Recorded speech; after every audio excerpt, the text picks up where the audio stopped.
What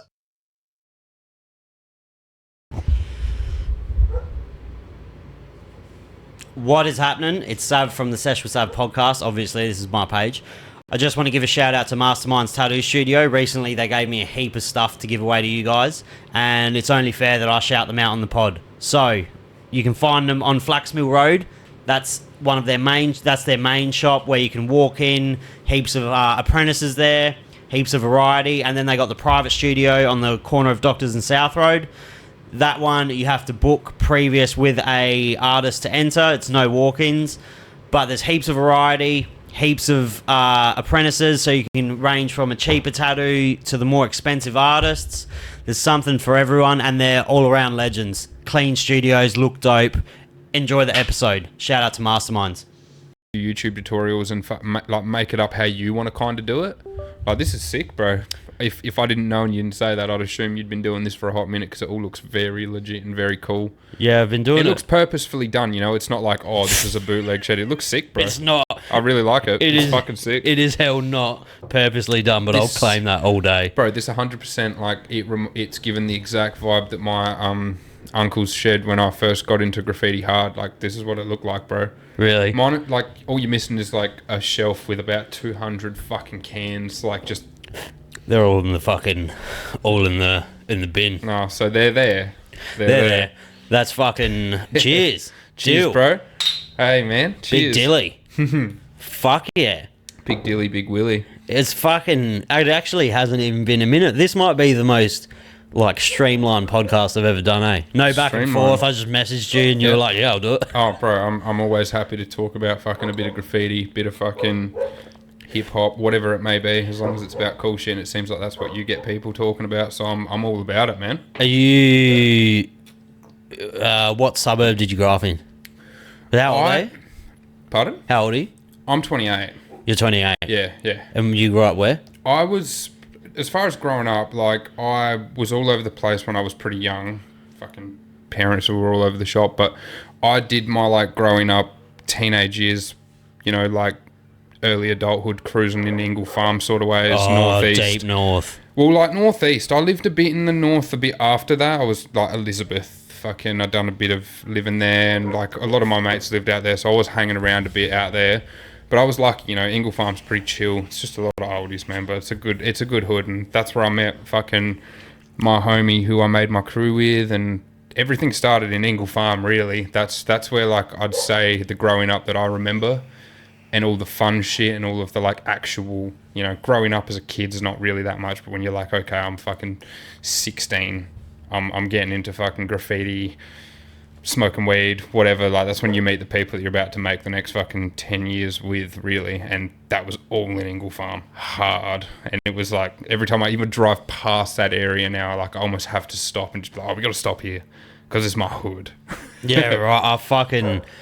Bro, Ingle Farm might as well be in Tasmania to me, eh? I'm such a South rat. Oh, yeah. I fucking just breathe it down here. See, me and my mates, fucking get my vape. Me and my mates, like, that were living, or me and my mate, fucking Squid, when we were, like, sort of growing up and we first got into graph,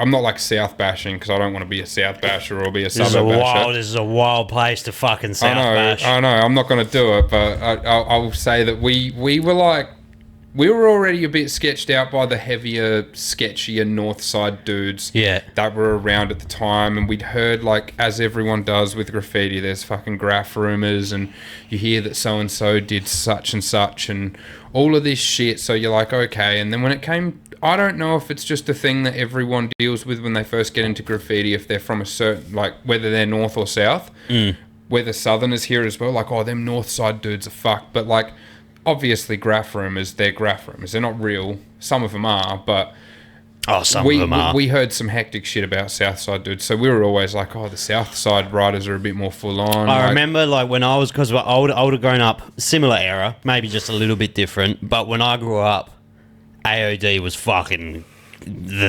down here was just... AOD were fucking the most prominent. Yeah.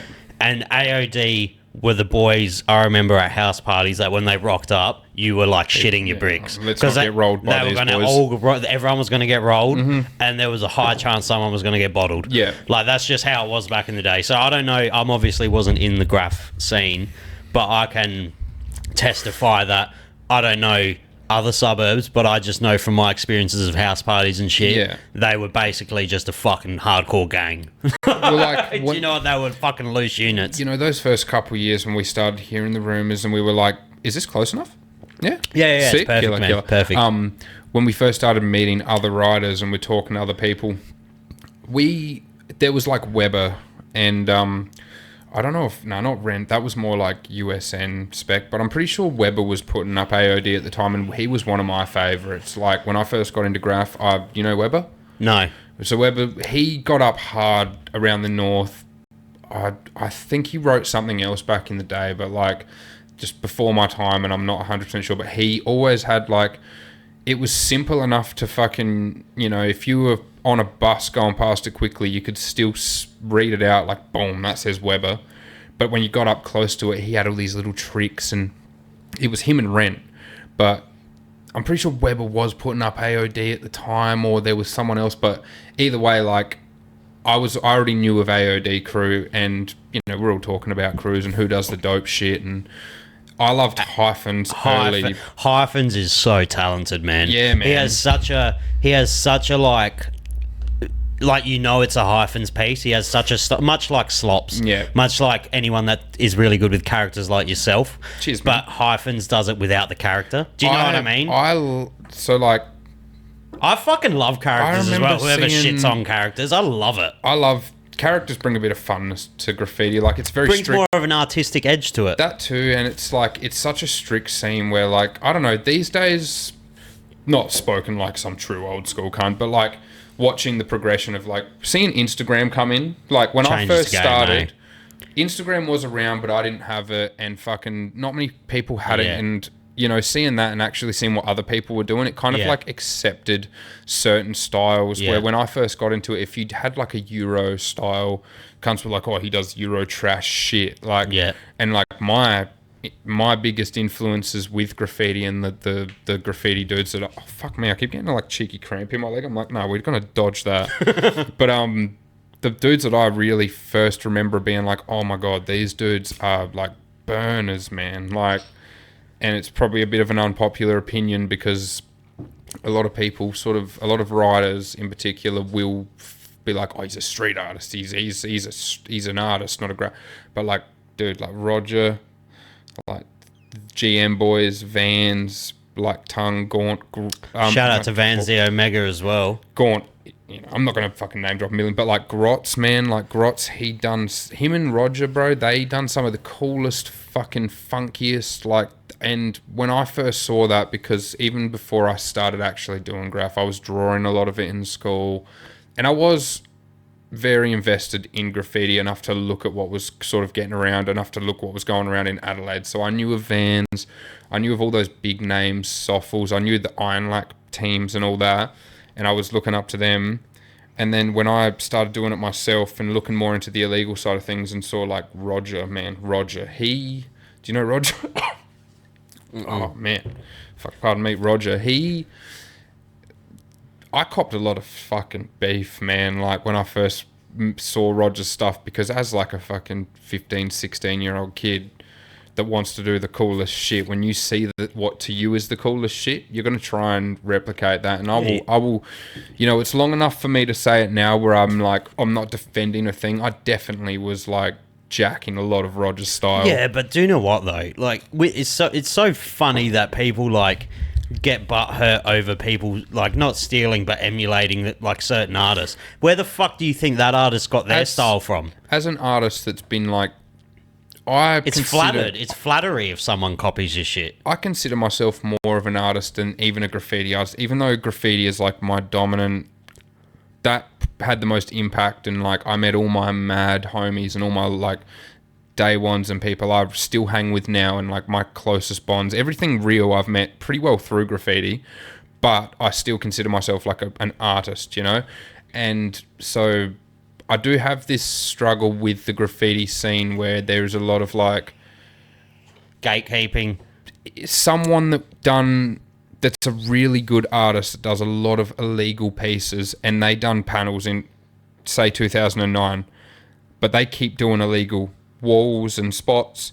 They sort of get thrown under the bus and like, oh well, like he stopped hitting panels, and it's like Yeah, and then when they stop hitting illegal walls, the graphers are going to be like, that's gay too. Like, oh, he's doing murals now. He's a poof. It's gotten to a point fucking weird. It's gotten to this place where like I feel, and it's definitely an Adelaide thing, I think, because like it's a graph scene well, wide. but like when you go and see other places, like Australia is very Melbourne's more progressive than anywhere in Australia.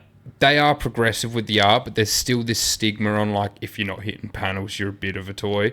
But like people seem to quickly forget about people that did hit panels. They're like, oh, so he's hitting a lot of walls right now, and he's hitting a lot of illegal walls.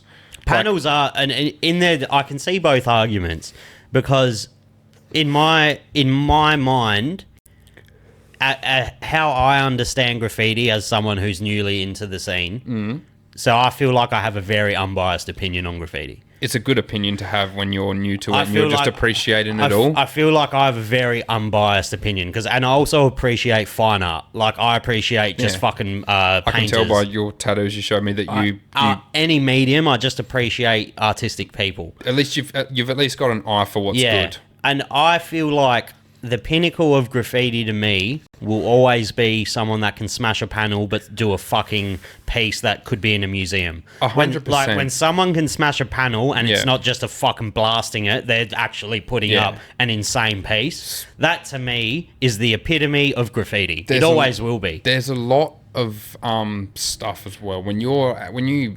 And I'm not doing as many these days. I'm very as far as panels go, I'm very inactive these days. But like, you know, give me shit all you want, but I smashed panels all around Australia? I've only done Adelaide and Melbourne. Can you verify? Because I'll go into this later, but I've had multiple guests on.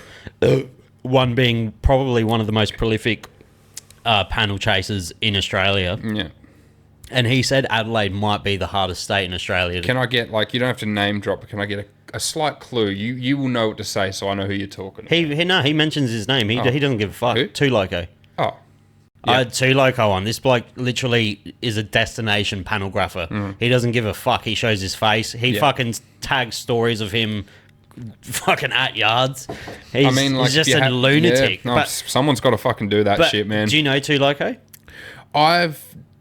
I think I might be getting it confused because I've heard the name, but like... Two Loco dude came on. He's travelled every edge of the earth. Yeah. Africa, India, fucking Milan, the slums, Japan, Korea. He had to flee Japan because he got popped and he had to fucking go to Korea. Is he like more old school fella? He would be closer to 50 than... Oh, so he's but he's still active. Fuck, man. And that's like Tense in Adelaide though, man. Only smashes panels. I've messaged Tense. He replied, but he didn't say... Panel graphers are hard to get on. They're very elusive. Because they're the best. Like, they are... And like I said... You can't. I've always said on the podcast, there is a time in a grapher's life where they have to make a decision. Whereas if they want to take the more artistic route and they want to monetize their art, and they want to bridge between they bridge the gap between a grapher and a street artist. And some of them go to a street artist, and that's fine because they're mate like Soffles or Jack Fran or fucking... Soffles still like... he smashes illegals. He's still out here doing cheeky shit on the sly, man. He's still getting it done. I wonder what his... Not even still getting it done. That dude's probably getting more illegal shit done than he is doing illies, but we just don't get to see it because he's so... Then you can also just become like a fucking urban legend and stay in the panel world, and you can become like a fucking god. Well, do you know what I mean? It's a much, but no one should rag on each other because it's just different paths. There's artists that I follow, and again, I'm not gonna like clue off people so they can get it, because if you get the opportunity to, like, because there's some panel dudes out there. One in particular from Sydney, Queensland-ish. I'm not gonna name drop, but he's like big time street artist, man. Big time mainstream, hectic. Everyone sees this shit, but he's hard on the panels regularly. When you say like a Soffles, would he he'd obviously have a different name for his elites. Oh yeah. But like, he goes under his own name for his street art. Is it known? I wasn't made aware of it for so long, and then when I clued on, and like, if you've got an eye for a certain person's art, I was like, wow, I would not have known the difference. He has a street art version of himself, and then a fucking, like, he's out here. And are they just as crunching, good? like, whole cars, panels, Europe's, Oz. Like, he smashes it. Like, have you heard of, like, Kids Getting Busy? Sydney crew? No. Queensland? I don't actually know. I could be wrong in saying that they're from Sydney, but either way, I'm pretty sure they're Sydney. But either way, they're, like, big-time panel, funky, awesome styles, man. Some of the coolest panels you'll see, but like some of the dudes within crews like that are just like, they're doing awesome street art. They've just got such a good way of making sure they separate the two so they don't clash the two and get themselves in shit. It's fucking awesome. Like, in my so I've obviously, the best thing about the pod is I've had all these graphers. I have no right talk. I had Fo on and I had no idea who he was. And then I'm talking to Fo. I go pick him up from the train you didn't station. know who Fo was, brother. No. But like, I'm new to the scene. That's okay. And then everyone, Fo, brother. Everyone's like, you need to get Fo on. And then I started following him, and obviously I looked at his work, and I'm like, oh, this dude's fucking clean. He's everything I like. I like either someone that is, I like the opposite ends of the spectrum. Yeah. I like when something's hell busy or when something's just nowhere to hide. Just clean. Fo is so clean. The other cool thing with Fo, like, his graffiti is awesome, and he's been just a wealth of knowledge, bro. He's been good since he posts it and he shares it and he documents it now, and that me. Oh, by the way, I hope no one is taking that as like I'm disrespecting Fo. I genuinely am not involved into this in this world. Oh man, like, and it's just like I said, I feel like sometimes I'm so lucky for meeting these dudes. And it's just wild. But everything I've gathered, I reckon Brisbane might have one of the hottest scenes in Australia. On Fo though, quickly, what I was going to say is he is a cool dude because he has so much like just knowledge of graffiti history, and especially when it comes to Adelaide.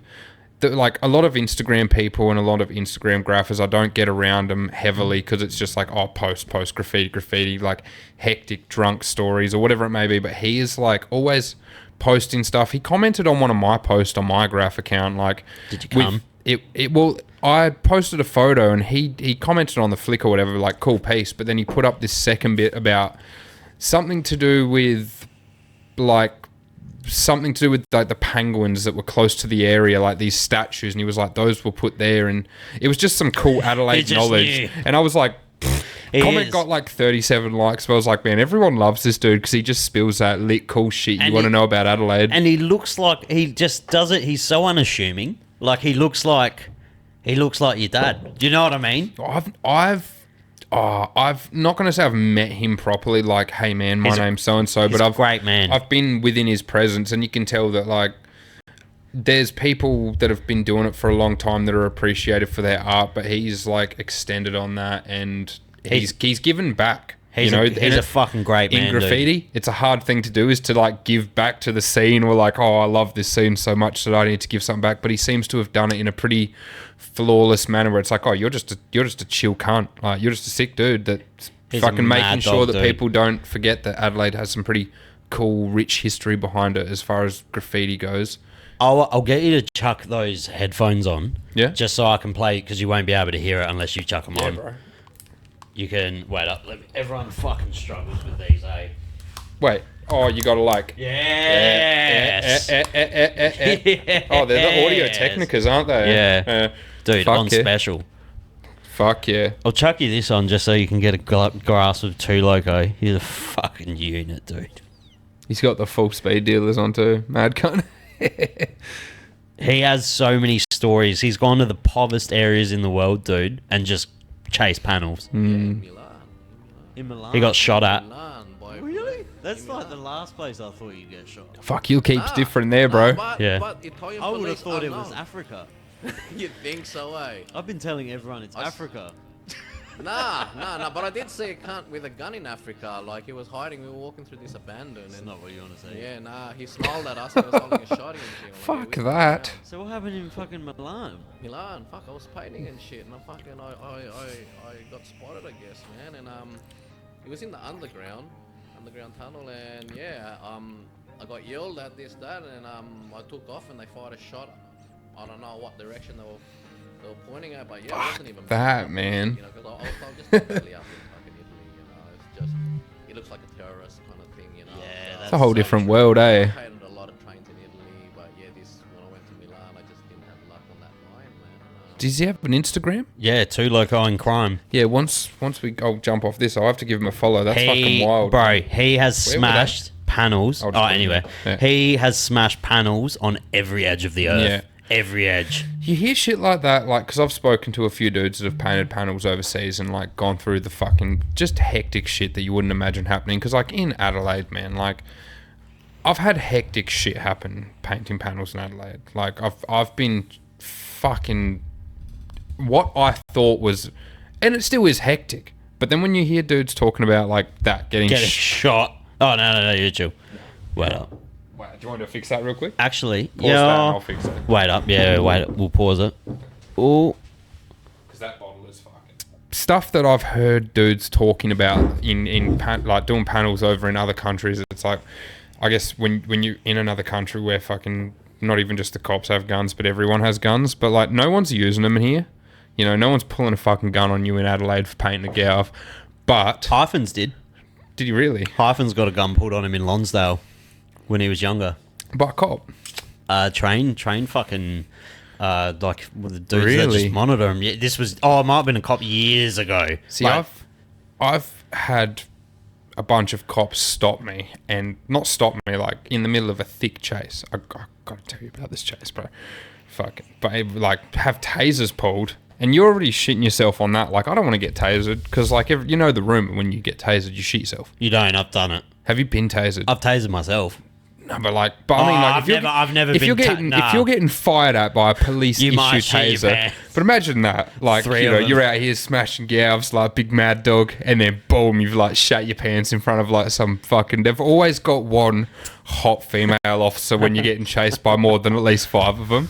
There's always one hot one, and like you can never help yourself. Especially when I was younger, I was like, oh, there's a hot cop, I'm gonna fucking talk some shit about how fit she is and about like fuck whatever, but.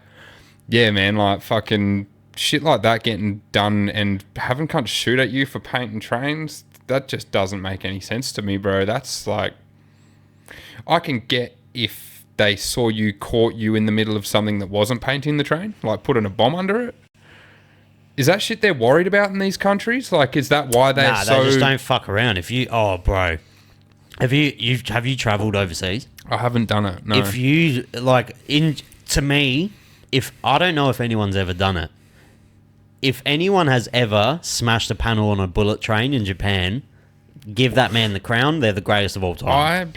Honestly, man, when you see this, like, I don't know how many panel movies you watch. The Adelaide ones and the Australia ones are fucking awesome because it's like we're seeing dudes in our own country doing awesome shit, like run-ups. We've got run-ups. We've got sort of like subways in Sydney and shit. But when you see like what they're doing in other countries, Europe and fucking... there's like 40 cunts running on a platform to do a whole Is that train. the one up? What is they called? One Up. One up. A So fucking like mental. crews like that, man. Like I don't know for a fact, but I have no doubt in my mind that like there's definitely some like little 5'2" like Japanese Just panel ninja. riders that are just like fucking smashing bullet trains all day. I just don't think it's possible. I don't think it's possible. Dude, it's so regimented to the second. When you actually look at some of the stuff that graffiti, like illegal graffiti That's heads what's do, amazing about it. then you're like, well, fuck, okay, like, it's one of those things where, like, not to sound corny and like, oh, but cunts be out here doing, like, what is considered impossible. You see it the next day in the daylight, and you're like, how the fuck did they do that? There's a perfect example. I used to live in Hallett Cove for like a few years, and I was not in the graph scene. I was not aware of the graph scene at all.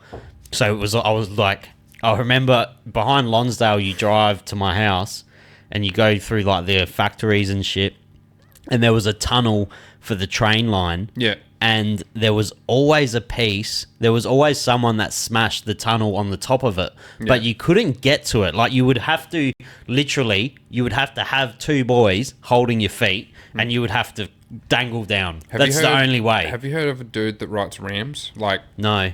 I'm not 100% sure where he's from, but I follow his Instagram. He's like, I was watching his piece and he was just doing dope pieces with fucking a few dudes that I've followed for ages. That's how I got onto him, just off of their accounts.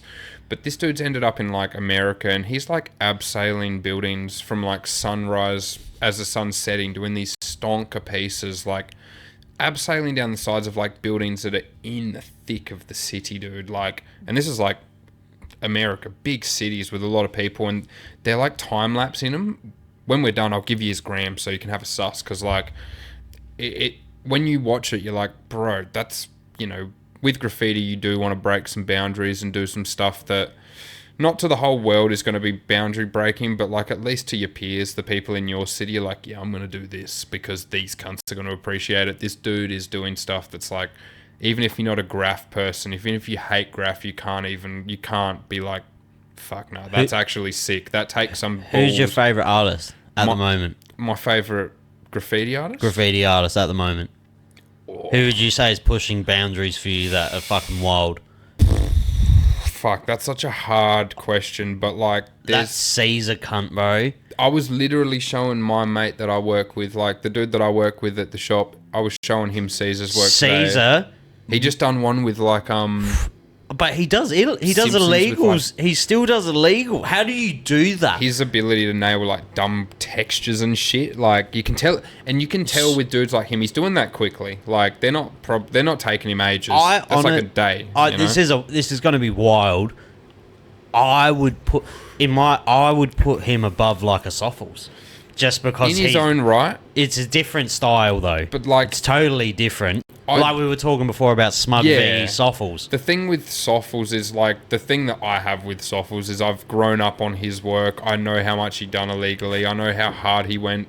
People fucking don't like him. But with Caesar's work, that Caesar bloke, I don't doubt that he done a big stint of really heavy, dope, illegal work, because his work is so good now still. He messaged me back. Caesar. So I messaged him and I said, sir, if you're ever in Australia, I will fly you to South Australia on my own money and accommodate you to have you on the podcast. And having a dude like him just talking about like his process, because when you look he's a freak, bro. When you look at his pieces, man, like some of these artists that do the style of work that he does, that heavy realism mixed with other styles, you can tell there's a lot going into it, to the point where they might be taping shit, but like taping off bits so they can get that crisp. But he's just like probably got a mixing cap and a few fat caps, but he knows what he needs to do to build up them textures. He's definitely one of my favorites. I'll put that up there. He's in my top 10 of like. Do you know who he reminds me of? Who? But on steroids. He reminds me of Slops. Yeah. I love when things have a theme. Yeah. All of Caesar's pieces have a theme. Yeah. Slops' pieces, they're not just throwies. They're not just fucking just up there. He has a vision in his head of what he wants to do. Yeah. And a fucking, like, do you know what I mean? All of Slops' pieces have a certain theme. I watched, like, when I first met Slops and me and him. Shout out to Slops, one of the greatest artists in South Australia. Massive shout outs to Slops. He's fucking.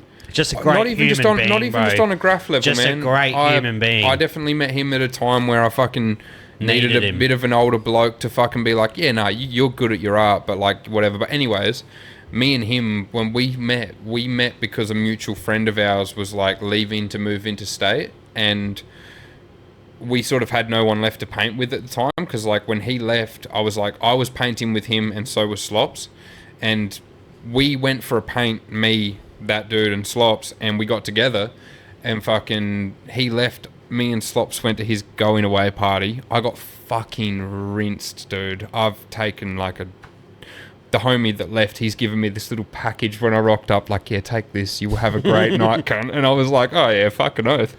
Slops has rocked up, and I'm just on one like, you're my new graph dad, bro. Me and you are gonna absolutely. He's such a good graph dad. He was the. Was he still loose at the time? See, nah. He wasn't drinking. He wasn't doing any of the stuff that, like, he wasn't on the gear like he said or anything like that. So he was a He was clean. He was clean, man. Good on him as well. And he still is. Like, he still is. That's his fucking. that's what drew me into him. I was like, I've met a lot of writers, but you've got like a level head on you because you've clearly been through some shit. He's a good man. And I was going through some shit at the time, and me and him just fucking clicked, and like... And you can tell in your personalities, you've got very, very big similarities between you. Well, me and him, like, we had a few trips on acid together that were like pretty fucking hectic, man. We're like... That'll do it. Cruising around Glenelg together, like, okay, we've been fucking getting up heaps together, and we've fucking been smashing as much as we can. Like, it got to a point where me and him were out here, like... I fucking love you, man. We were painting, like, at least 3-4 times a week, and we weren't doing shitty spots. Like, for the most part, like, you know, 8 out of 10 of those pieces were on, like, a fat roadside, or... You can see Slops' influence on your style as well. I think you can see a bit of mine on his, because when... Is that correct? When we met... Not giving you shit. Did he Slops, do the Nugget Man? He wasn't. No, he did the Nugget Man. He did dope pieces, but when we met, so there's a trade-off here. So when we met, I always did my pieces a little bit smaller, and he always took a little bit longer. Like he was a little bit slower, and I just. But we got on a level, man, and me and him, we clicked very well, and realized that we're very similar in nature.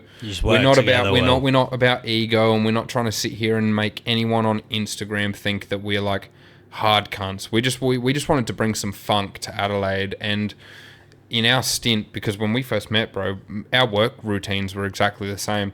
Me and him started work at the same time and finished work at the same time, so we'd like meet up after work, and it was like 3:00 in the arvo when we'd meet up. So we'd meet up at his and talk a bunch of shit, fucking get some paint together, sit there and fucking just draw and be like, yeah, nah, this has got to be funky. And like a lot of the time he'd do a character and I'd do a piece. And we got these pieces down. Like when we first started painting, there was like a bit of a, like we got to adjust to how we both paint. And it was like 4 pieces in. We did a couple like billboards and shit, like spots where you couldn't really just be a slow cunt. And we worked out our routine and how we need to paint to get shit done quickly, efficiently, and looking good. And once that happened, bro, we had a good like little stretch there where we were just painting like at least 3 times a week, doing sick pieces, fun joiners that just looked funky and fun. And like when I was saying earlier, people forget because people aren't painting panels. Like me and him, we did some awesome shit. We were painting thick roadsides that were just like, you drive past that shit and it's like fucking boom right there in your face. But like, because we weren't doing panels, it's like, oh, they're just a couple of like artsy fartsy fags that are just doing some funky shit. But like, everyone forgets, because I fucking had my era of doing a bunch of galvs and smashing panels and being super low key. When you say galvs, what can galvs is just panels, because like galvanated steel. Alright, easy. Fucking hitting galvs, bro. Hitting galvs. But like, I'm not bitter on it. I'm not like, oh, people forgot that I done this. But you see a lot of that in graffiti now, where it's like people will see a dope artist that's smashing illegal shit that like probably should be given more props, but they're like, I don't want to give them props because I know they haven't hit panels. It's like, you just weren't there when I was hitting panels. Because I was talking about with Two Loco, and I was saying like, is it when you think back, is the panel the thing that you remember, or is it the whole build up and the night? Do you know what I mean? Because panels is such a... It's not even about the panel. It's about the mission. Yeah. Like, he was telling me about his best missions, and it's like, oh, fucking homeboy got his fucking undies caught on the fence, and I remember that. And then when we got caught, fucking this bloke had to run through a fucking house, and the bitch had her tits. Do you know what I mean? It's not the panel that you remember forever. It's the story of the mission. Some of the like missions, some of the best missions that I remember like from that time, where we weren't too worried, because like when you get into painting panels and when you do your first couple and you really are like, okay, this is cool, I want to like embed myself in that train painting scene, I want to be fucking out here smashing galvs like these sick cunts that I'm seeing on the movies I'm watching, you get soaked into it, bro. And it got to a point where like I was out here like being like, oh nah, telling chicks like, I fucking turned down a route for a panel, bro. That's wild. At what age? At that time, I was like, and this is talking like 16, 17, 18, 19, even into my 20s, bro. I had a fiance at one point, and I was even there like, I'll be a good cunt. I'll be a good fucking fiance. But if me and the boys are painting panels, you're either fucking like you're going to be a lookout. Like you're going to be involved in the mission. Like this is a big. Like, you know, here for looks, love. Yeah, like if we need someone to fucking hop in the yard and film the footy, and no one's doing it, and you're the last option. But like when you're doing it, and when that's what you're doing, and you're into it. Everything comes after it, bro. And like I kid you not, when I had my era where that's all we were doing, and me and fucking my homie Squid, fucking absolute biggest shout outs to Squid. That's my dog as well. That's my brother. That's my Squid. Day one. Can I pull up if you don't mind, because I'm sure a few graph heads will watch this. I can pull up his Insta for people. Who's Insta? Squid? I don't know if you might. Nah, he's gone. He's low gone. Key. Nah, he don't have nothing, bro. Is he still on? He's still red hot? Nah, well, like the thing is, he's not red hot now. Like me and him, like we'll sneak out for a cheeky one here and there. You know, like we do a cheeky one still, and we just keep it super low key. But he just doesn't have social media anymore, just for his own. He's life. But he's your boy. He's my boy. He's on a big journey, and he's like, bro, this dude, man. Like when back in the day when it was me and him. And he'll always say it, my pieces are shit, I don't do dope pieces, and he always he blew so much smoke up my ass, bro, and never gave himself the credit, because he was always the one with the plan. Like, when he decided, because me and him started graph together, we started at the same time, we met, and he was slowly getting into graph, I was drawing graph, and met a few dudes that were actually doing it, so me and him met, and we joined, and we were the same age. He's like a few months younger than me. I know when you meet someone though, and it's instant. But like, and it has been, and he's one of those dudes that like when he decided that because we were painting freights, doing freight trades, and is freight trains like an entry level? It really is, yeah. That's an entry into panels. Yeah, as far as Adelaide goes, like you see a lot of dudes, like they'll start doing a few freights and as soon as they start realizing that like they enjoy that rolling canvas, even if they don't see it rolling, just seeing something that you've painted on wheels, like that's big. Am I still? So like me and him, we started pumping freights together, and that was all his idea. He said, "Bro, we need to up it.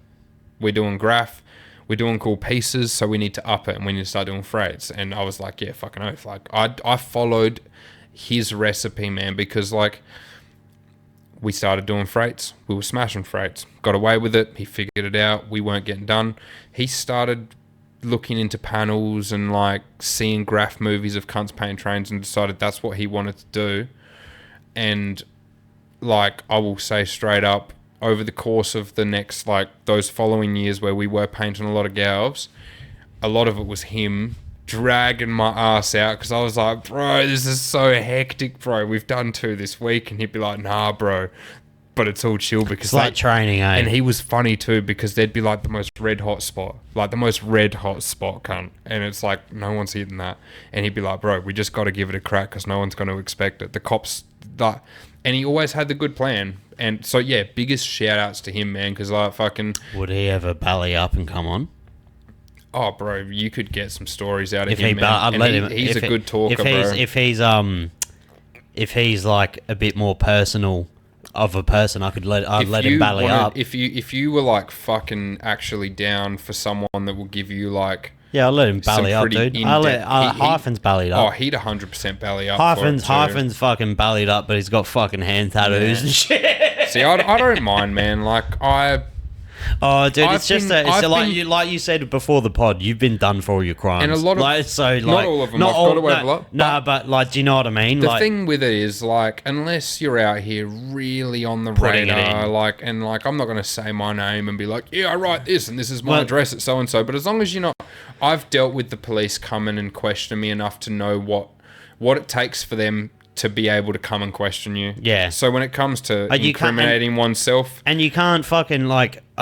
I learned, obviously being new to the scene, I wouldn't get offended, but I'd be like, why won't they come on? Yeah. But now that I know, it's like we were talking previously about Sook, who, in my opinion, from just what I see, is like a real active panel chaser in Adelaide. A good thing about Like, but he would, I could never be upset if he didn't want to come on because he's just so red hot. He's busy. He's busy. Red hot. A thing I like about his stuff is that, like, you can tell he's done that thing where he's worked out a style where he can quickly add little bits and pieces that really separate, like, and it is a quick piece from him still. It'll be a quick piece, but he knows how to use his time well. He's a very good panel painter. Look, with panels, a lot of it would be time management, eh? It is, like, Planning when you're the doing a piece in your panel, head. man, like, especially in Adelaide, bro, like, if you're doing a Gauv, you've either got, like, maximum 10 to 12 minutes off of a back jump where you're, like, jumping down and hitting the train while it's pulled up at a fucking whatever, or you're in a yard where you're still kind of like, okay, this is a bit more chill because there's no one on the train. But, like, in Adelaide, man, and it's such a small place, really, so, like, you could still get sprung pretty easily. So that's all about, like, you know, these people that we see on Instagram doing these dope pieces, even if they're simple, they're still spending like 2 hours on them in a yard. For my personal experience anyway, I don't know how long people spend in yards, depending on the other state, riders, but country. I still get very like, okay, I'm in a yard, so I got a little bit longer to fuck around here and do some cool shit, but I'm still very on the toes. Like, okay, I could get, you know, bum rushed in the yard by a shitload of seckies. So it's still, like, for me, half an hour. If you can paint a dope panel in half an hour in a yard, like on a yard job, and with dudes like Sook, I don't doubt that, like, he's probably doing them quicker than that. That's what it Big goes caps and being able to, like, fucking really get a bit, like, fine lines. It's all control, man. Like, you know, people say can control and then they watch videos of people going, but, like, can control to me is like someone that can fucking do a clean 2-can fill on a panel and then come through with their outline and just, like, instead of needing to cut it back, just go fucking and flare that shit in and do, like, all the little tricks that you need to make quick graffiti look effective. It goes back exactly like that. Just what you said there is exactly what I went on before, as someone who can blast a fucking panel and it's like an elite piece is the pinnacle of graffiti. And that's why I think with a lot of the more prolific graffiti, more prolific panel writers that you see, when you look into their stuff, they've all got their tricks, they've all got their tools, they've all got the thing that they do that separates them from other people painting trains. Like, there's a dude from Sydney and he writes Jazo. I don't know how active he is now. I've only seen him on movies because I don't think he has an Instagram or anything. But, like, he has such a cool style. And on the old movies I used to watch of him painting panels, like, when you see how quickly he puts together these cool little tricks that look so effective, but they're so funky and fresh. Very good time management, knowing that you've, like, potentially got 6 minutes and you're going to have to boog, but he still gets shit done. Don't mind me, I fucking do all my shit myself, as you can see. So I'm always fucking, I'm listening and fucking doing my thing. But I'd like to get your opinion on this because you've said that. And so I don't know if you know Jack Fran, but I had him on. Yeah. I've had him on twice. Is that Jay Tuski? No, I've had Jay Tuski on as well. Wait, no, Jack Fran. Jack Fran's he's a street artist, but started as a grapher. I know the name, I just can't put the art. I've had him on twice, to me head right now. He's really digging his heels into the art side of graffiti at the moment. Yeah. Or the art. He's definitely an artist now. It's full blown artist. He's done the like bit of a transition. Yeah, but he paints heaps. He's fucking a phenomenal painter. When I was younger, I had a problem with that. When I was like 16 and I knew that someone done awesome graffiti and they transitioned, I was like, oh, fucking you wasting it, man. But nowadays I'm just like, bro, like, at the end of the day, art's expression, it's you being you. So if you want to stop risking your freedom and really be out here like grinding, if you want to monetize it and just make a living, just do something that might appeal to someone else and chuck an earphone in. There's nothing wrong with that. And just give me your take on this, because you would be able to gauge an opinion on this a lot more than me, and it really goes with what you are saying right now. This was last week. Actually, I posted this week. I can move that out. The GOAT of all time is Soffles, is Russell. He has like stayed true to his graffiti roots. He's never replied to me though. Come on, Ross, get in the comments. I've got a reply from have a look, Sophos. have a look. He's like untouchable, dude. What he can do with a spray can, absolutely no one can do. And the same as a Smug. Smug is the same thing. I've watched those guys paint, and it's nothing different to what anyone else is doing. But every time they paint, it's completely different to what they're doing. And he's done all the trains to prove it. You know, he's put in his hard yards. Why Sophos is Hardest yards. the goat with spray paint, right? So when you spray down hard, that comes out like the biggest, right? The biggest like arc. But he has the skill to like hone it down Go to from both. that He to can get that. it real fine. Yeah. So like not touching the nib at all. He knows. And then he he can knows. also like get it fat. So in one line, he can go fat to thin. So his And can control is can unparalleled. See control that? is unta- It's a can and, like, you know, he control. can paint with both hands. He's left-handed, but he can paint both hands. He's a freak, man. Insane. He's a Just freak. like, what he does is another level, and no one else could do as good a thing as he. And like, you know, what I love is like he'll start off with a design, but it'll end up being something completely different. And Freestyle. what you want is that completely different thing. So this is Jack. So this dude's fucking really phenomenal, man. Yeah. Have a look at this shit. If this is fucking dope. Yeah, fresh. It's like melding not mediums, But like his styles together. Like he's putting different styles together. it all moves. He's the big thing I find there, like the big thing I see there is like a good use of color theory. But that's like again a thing that like There's no blacks in that. If you can, when a graffiti artist knows color theory, like because like a lot of them don't, man, they'll put a red key line on a piece with a green field. It's like Is bro, that no bueno? like it just looks Christmassy and gay. So this piece here, I don't know of color theory. This has no blacks in it. Not one drop. it's just tones. Just tones of blues. Yeah, Like that's he's made that out of blues. that skull is fucking crisp too. Yeah, and that's fucking isn't that just the most beautiful fucking thing? Yeah. Like, do you know what I mean? He's done well with that. And I don't, but then we posted that and you should see the comments, bro. So many like Just haters? bro. So many people like, oh, You he's a get that on fucking- the he's big jobs, he's a man. fucking, do you know why he's a snitch? Because he's fucking making 250 grand a year really comfortably, and Bro. you are on Centrelink. That's why. That's why he's a snitch. Even like me, bro, I've definitely had a couple people be Everyone like, has a hater error oh, too. you don't do graph anymore and you just tattooing You and don't you just tattoo do him? paintings You're and shit. you're a fucking faggot. I'm pretty like reclusive as far as graffiti goes, and like if I see a thing like that from like someone that's clearly following my graffiti enough to care, and then to care enough when someone stops, it's like, where does your head lie, bro? Why are you so invested in me getting up illegally? Just appreciate my art, like just appreciate what I'm doing, you know, because I don't. That's where I struggle with it. You know, if I see an artist that's come from awesome stock, their graffiti was awesome, and then they completely change it to obviously appeal to a different audience, it's like, it's not like I have a problem with it, but I'm like, oh, bro, don't forget how good your other stuff is, where I've tried to really keep a lot of what I took from graffiti within my style that I do now. So if people say, oh, well, you're not doing the same shit, it's like, well, it is. It's just making me money, and it's a life. There's career options. There's stuff there that's like, you know, if I just sit around and paint trains till I'm 40, I'm just gonna be fucked. Like, it's fun too. Like, You're just gonna be a pisshead. I could easily sit around and be like, well, fuck it. I'm just gonna fucking not get too invested in taking this art thing too much further than smashing galves, and I'll have a fun, cool life until I'm about 50 and my knees have said, you're not allowed to jump over a fence anymore, cunt. You've got 8 cops chasing you. Nah, bro, you're done. Because like I've had that, bro. Fucking We're gonna get Bro, into that as well. bro, like I've had big chases with cops that are at the end of them, and when you lose those chases and you're like, fuck, man, I've been running around thinking I'm an invincible 18-year-old, but there's, you know, and it sucks to say that that's what their time's going into, but there's law enforcement that are literally like just there to fucking chase graffiti writers, catch them and do them.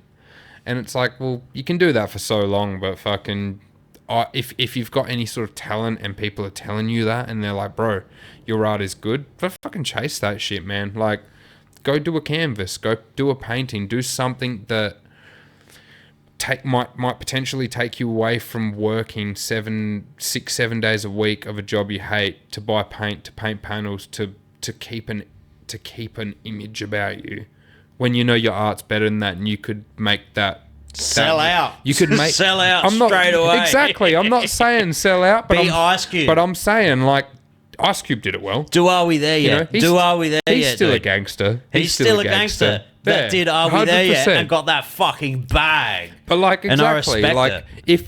if you're a dude that, and I'm not taking anything away from anyone saying it, but like if you're a dude that's like, okay, I'm okay at graffiti, I'm getting away with a shitload of panels, and that's what you want to do, fucking smash it, man, and be that dude. Do you know what we can do? I just fucking thought. What? After this, we can turn these fucking cameras back on, and we can make the second The Birds Are Chirping Patreon episode behind a pay-per-view wall. I'm down. And then we can start saying who Mate, the fuck you've got you all are. my time, bro. Then we can start saying the name. I'll put a bally on, bro. We can just do a second one, and I'll put a bally on it. We'll It's just the same pretend I tattoo. wasn't even here. Yeah, well, Where this is did a he nice go? shed. Where the This fuck is a is? hell nice shed.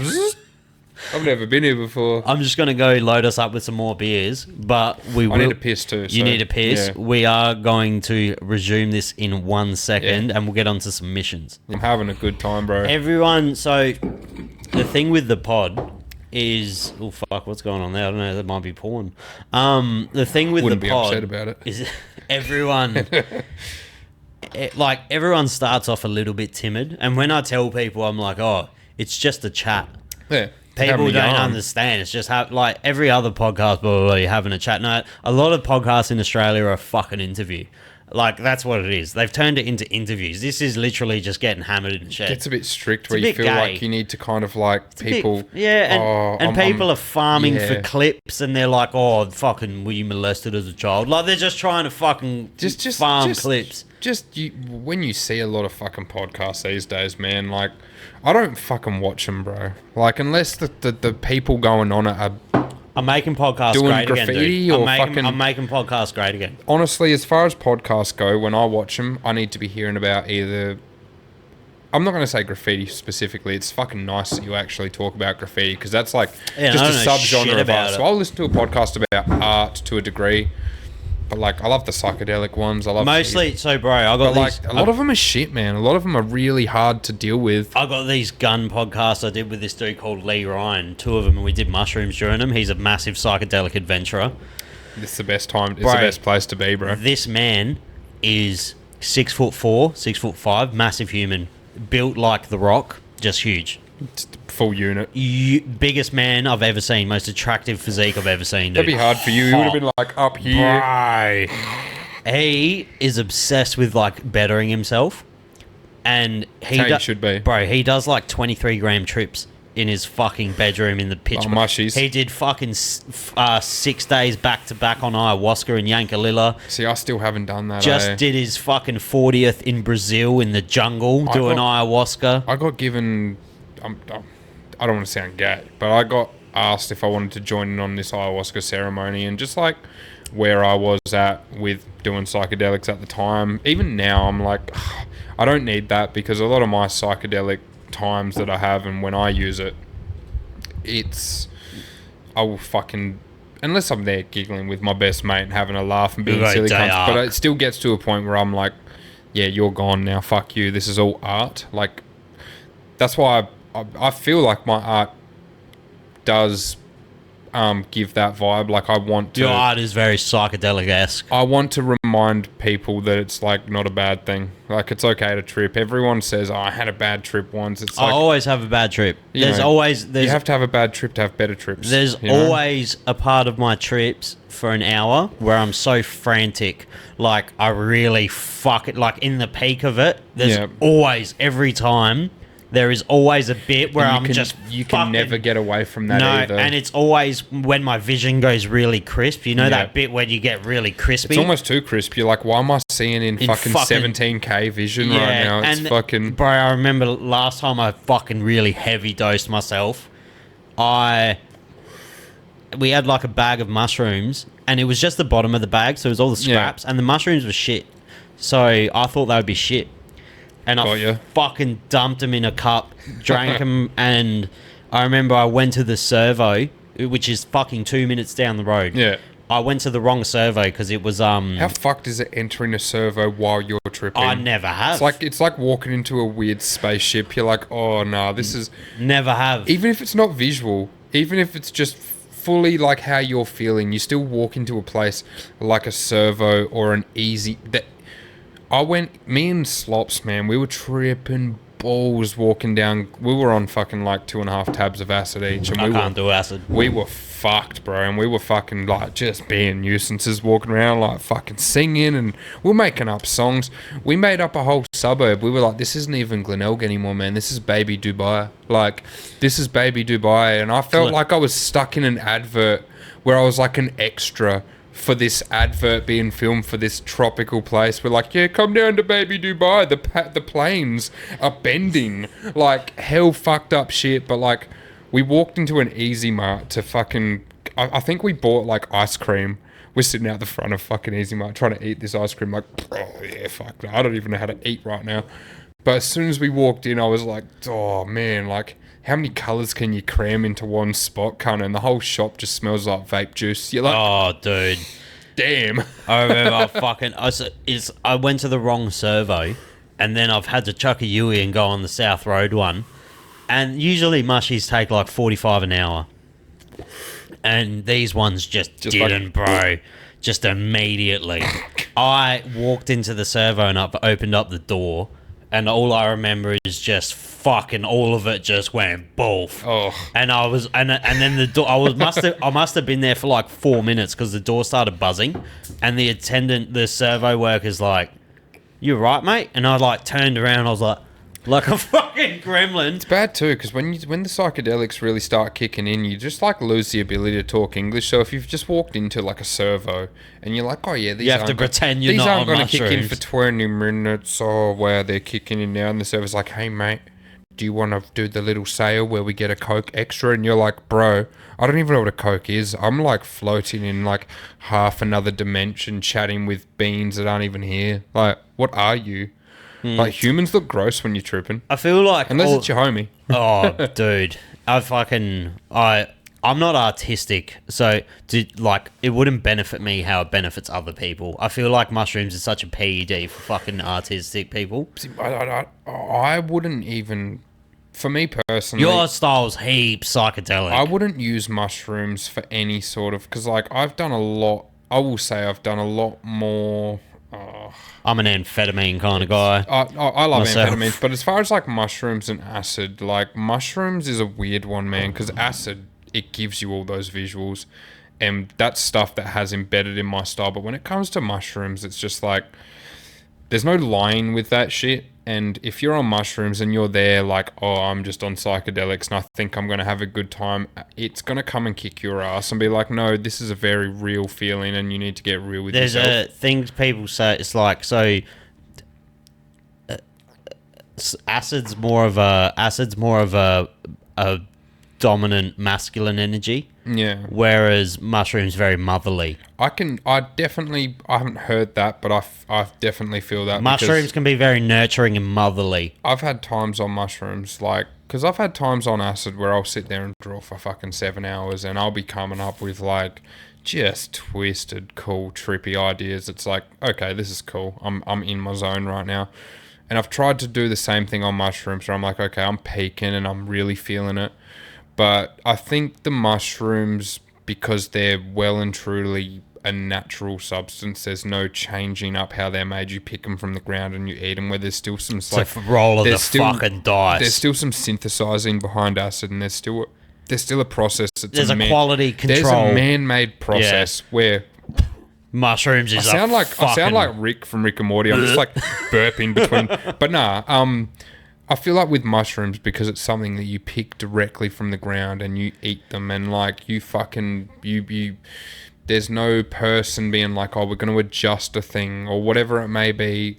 Mushrooms are so tied in and they're special, man. I don't do mushrooms fuck all, because like I've had my stint and I've done a lot of mushrooms, but I stopped because I'm like, man, this stuff, it gets to a point with doing that stuff where it feels like you're unlocking stuff about yourself that you don't want to know. That you shouldn't be unlocking yet. That's why I don't want to do an ayahuasca trip. It scares me. Exactly. It really. Exactly. I know that I'm not ready to do an ayahuasca trip because I know it's going to resurface some shit that I'll never recover from. Yeah, I'm worried with that kind of thing. Like I said earlier, I got invited to this. I suppress a lot of shit, and I don't want it to come back. Me too, bro. Me too. It terrifies me. a lot of fucking, like, a lot of people do, man, and you know, it's good to bring that out and it's good to surface stuff, but if you're time and a place, man. Time and a place. That's why like, you see people that are into this and they're really emotionally available and you're like, that's a bit gay, but really they're more manly than you, because I'm terrified. Yeah, I'm terrified of myself. Do you know what I mean? The problem I find with it is, like, especially with the internet and stuff, because I fucking wish that I got to experience psychedelics before the internet, because now everyone that does acid or everyone that does mushrooms, before they do it, they jump on, like, Reddit and be like, what should I do while I eat acid? What should I do while I just take it for a ride, brother? It's like, bro, please, like, for your sake. There's no recipe. For me, like, as much as, like, I think if you're on acid and you're tripping and you're like, okay, I need to get in my zone, like, I'd be like, do whatever you're comfortable doing. But for me, like, if you want to well and truly, like, immerse yourself, have a trip that's going to mean something to you, like, get outside, raw dog it, go to the forest, like, if you can, do it with a homie. If not, just have someone there with you that you know is going to fucking not judge you for what you're doing. Do it on the third day of a meth bender. I've never done meth. Really? I've had, because when I was younger, I wouldn't suggest doing that as well. That was just banter. Oh, bro, I make jokes. You will kill yourself. I work in a tattoo shop, bro. I have to make jokes about smoking meth to fit in sometimes with the customers, bro. Like, but nah, fucking, it's like, really effective. When I was younger, I was always thin because I was fucking spending all my money on paint and fucking Dickies pants, bro. So, like, you had crack energy, but you didn't do the crack. I look like a crackhead. I probably still do to a degree. I respect that. I respect anyone that has crack energy. I still think I do. And it, like, I'm not diagnosed. I've never gone to a doctor to be like, do I have ADHD? Because, like, I'm pretty happy. Because all I care about in life, I care about my homies and shit, but I care about art. You know, that's my thing. And I feel like everything that's led up to this has got me to where I'm at with my art. And I'm happy with my art. So I'm like, I'm not going to change that and go to a doctor and be like, oh, yeah, okay, so I'm on paper, got ADHD, so now I have to take this, which might dull what I'm making. I've just been riding off of fucking smoking weed and doing psychedelics and fucking, like... See, weed's never been good for me. And I'm the same, bro. Weed's not good for me. I don't think it's great for me, but... Weed's a drug that makes me, like, so inefficient. I don't think weed was good for me until I gave it up. I'm lazy. So, like, when I hammer weed, bro... Like, if we smoked a joint on the pod, it'd be hilarious. But if I get into the zone, you just get hell like, whoa. When I'm bonging on every day, like I used to, I'm doing that now, and it's a bit. I turn lazy. I'm not functional. See, like, I was like that, and I was like, when I first, because I started smoking weed when I was 14, and, like, I got straight on the bongs, and then pretty quickly got on the mixed bongs, and I was just like everyone, and it's not a problem. No disrespect to everyone, but, you know, like, sitting around smoking a million bongs a day, it's not great for you. My missus now, back in the day, she could punch fucking 6 cones to high heaven and go to work. I can't do that. Bro, I will literally be like, I don't want to give too much about myself, but, like, I'm a stoner. Everyone knows it. Everyone that gets tattooed by me knows it, but, like, I'm not doing it now, but there was a point there when I first sort of got into tattooing where, like, I'd be tattooing and I'd just dip out the back and smoke like 3 cones and then to come straight back and keep tattooing. Do you know what though? I'm like, right now, it's bad. I'm dying. Do you know what my thing is? Like, the one thing I will take with me to death is nicotine. I am the biggest this is killing me right now because I just want to chain smoke 27 cigarettes. Do you want to have a cigarette, bro? Do you have smoke? Do you want a ciggy? Do you have fucking smoke? I got a ciggy, bro. And you've been fucking... My boy. I'll give you a ciggy. I feel bad doing it because... No. I smoke when I drink. No. Yeah, see, same. I smoke at work. I'm over a pack a day smoker. Really? But what I Oh, I can't. I swear I had a packet. Oh yeah, I did. Yeah. what right what I've come to terms with, and it's taken me years because I've always a Manchester Red. oh good sir. Yes, sir. Dude, Help yourself, man. They'll fucking leave them here for you. Help So yourself. I have always known in my family genes. I grew up in a smoking household. Everyone in my family smokes. I never realized how addicted to nicotine I was till I started wanting to quit. When did you start smoking? 14, 13. Yeah, same. Yeah. Hard. But I then... remember hiding under the trampoline smoking my dad's stolen ciggies when I was a kid. Like, I used to do it in the shower. Long Beach. My dad smoked Long Beach Originals. My and dad they used were to fucking gross. My dad man. used to smoke Peter Stivey Blues, and At least that's a decent. I don't know what they were like back in the day, but that's a pretty decent it's smoke. a good smoke. It's not bad. But Soft packs, so like the old Peter Stives set. in the last like a year, I've been like, okay, it's getting expensive. I'm spending $200-300 a week on smokes. I need to quit. So, but then I was realistic with myself like 2 months ago. I was like, I'm never going to stop smoking Do you have ever. an ashy? Yeah, bro. I was going to say, I don't want to Have a look at your this. floor, bro. Yeah, I saw that there and I was like, that's an ashy. Yeah, fucking hell. That's killer. I'm never going to quit smoking, ever. But I can limit it to only when I drink. Yeah. Because I will never have a beer and not have a smoke. Well, see, I'm the same. Not the same, but see, I don't smoke cigarettes. I smoke like a train at work, you know. I'll be tattooing someone, say I've got a 6-hour tattoo, I'll fucking have a smoke. I'll probably smoke 10 cigarettes in that tattoo, but when I get home, none. I'm the nothing. opposite. When I get home, bongs. It's Like- when I have like really, really, really, really high level ADHD. Yeah. Like really high level. Like I fucking probably a little bit of autism. That's probably Like, why you're doing stuff like this, so it's good. But You're I using it well, bro. When I first fucking heard about graph, I zone in and I learn about every fucking thing I can about the culture. I love going down rabbit holes. Yeah. Smoking kind of like enables, because it's a fucking nootropic, which I didn't know. I know a psychotropic, but what's a nootropic? Like smoking's a nootropic. It's like a fucking PED for your brain. Like it keeps you firing. Like nicotine like itself, coffee. it's like, yes, but on steroids. Yeah. And I've always like when I'm on the phone with someone talking about something important, I'm just chain smoking. Yeah. I'm always like during a podcast Making sure when I you're have on to point think for that. Yes. Even if you don't know that, that's why you're doing it. No, it does though. It makes me on point all the time, and I'm not a sleeper. I'll sleep at fucking 3 a.m. Yeah. Wake up at 6. Like always Just on point all the time. Man, honestly, there's worse things you could be doing, like fucking smoke. You can just fucking work in an office your whole life and fucking hate your life and have a fucking fat missus and just... Do you know what I mean? Fuck that, man. Yeah, you could be like that. I would rather die when I'm 60. You're making a show with creatives. It's like getting some cool shit out there and fucking... Well, mate, if smoking a cigarette gets you perked up to do that in the morning, then so fucking be it, eh? It's not even that. It's What like, do you even want to do? Live till you're 80 and be like some decrepit old man? I don't give a shit. Like, if I smoke ciggies and risk living till I'm 80 and make it to maybe like 70... but I've still had a fun-filled life in the process, I'll just take that. Mate, I'm not gonna give anyone false knowledge. Smoking is definitely very detrimental to your health. My granddad lived to 88, had 2 strokes, and fucking smoked cigarettes till the day he died and fought in fucking a war. Just like you meet people that go to the pub and it's like, how old are you, mate? Like, you know, It's luck of the draw. I frequent a few pubs, so like I meet a few locals and you meet a local, you're like, how old are you? And they're like, yeah, I'm fucking in my 70s. It's like, bro, you're still just here.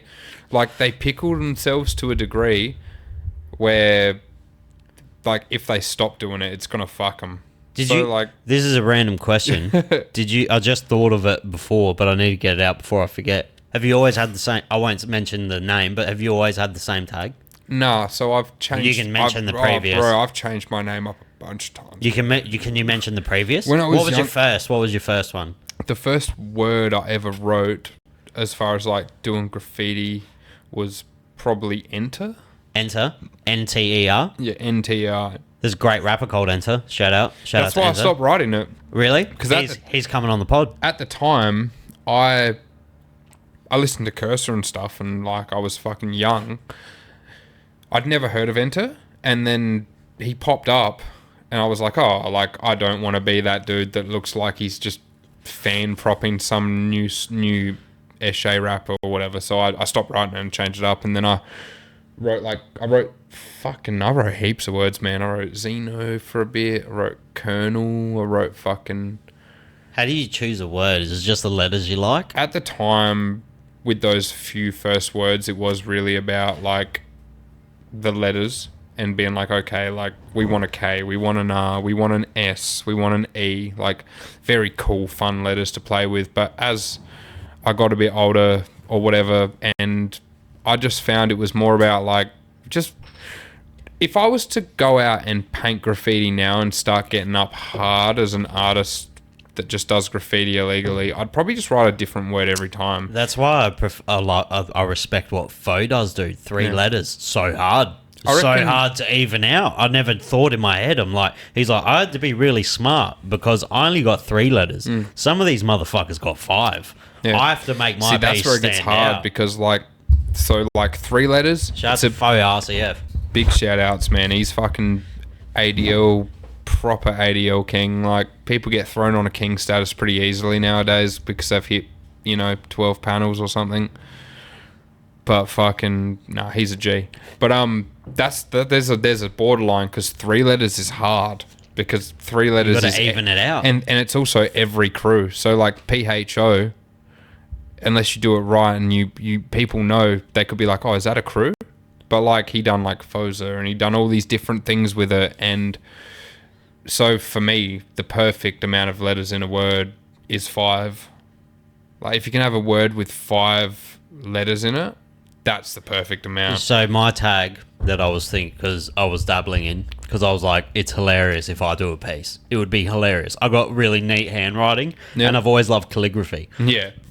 What I lack for like actual artistic traits, I probably have the neatest handwriting out of anyone I've ever met, besides Did you my like sister. get like forced into cursive in school kind of thing? Nah, or I've just always enjoyed letters. just a neat I just motherfucker. I just like letters. Oh, wow. I've always it's a hell weird trait. I would like grab a pen and I'd like just draw the letter S or F, like whatever letter, and I'd do it 1,000 times just without knowing.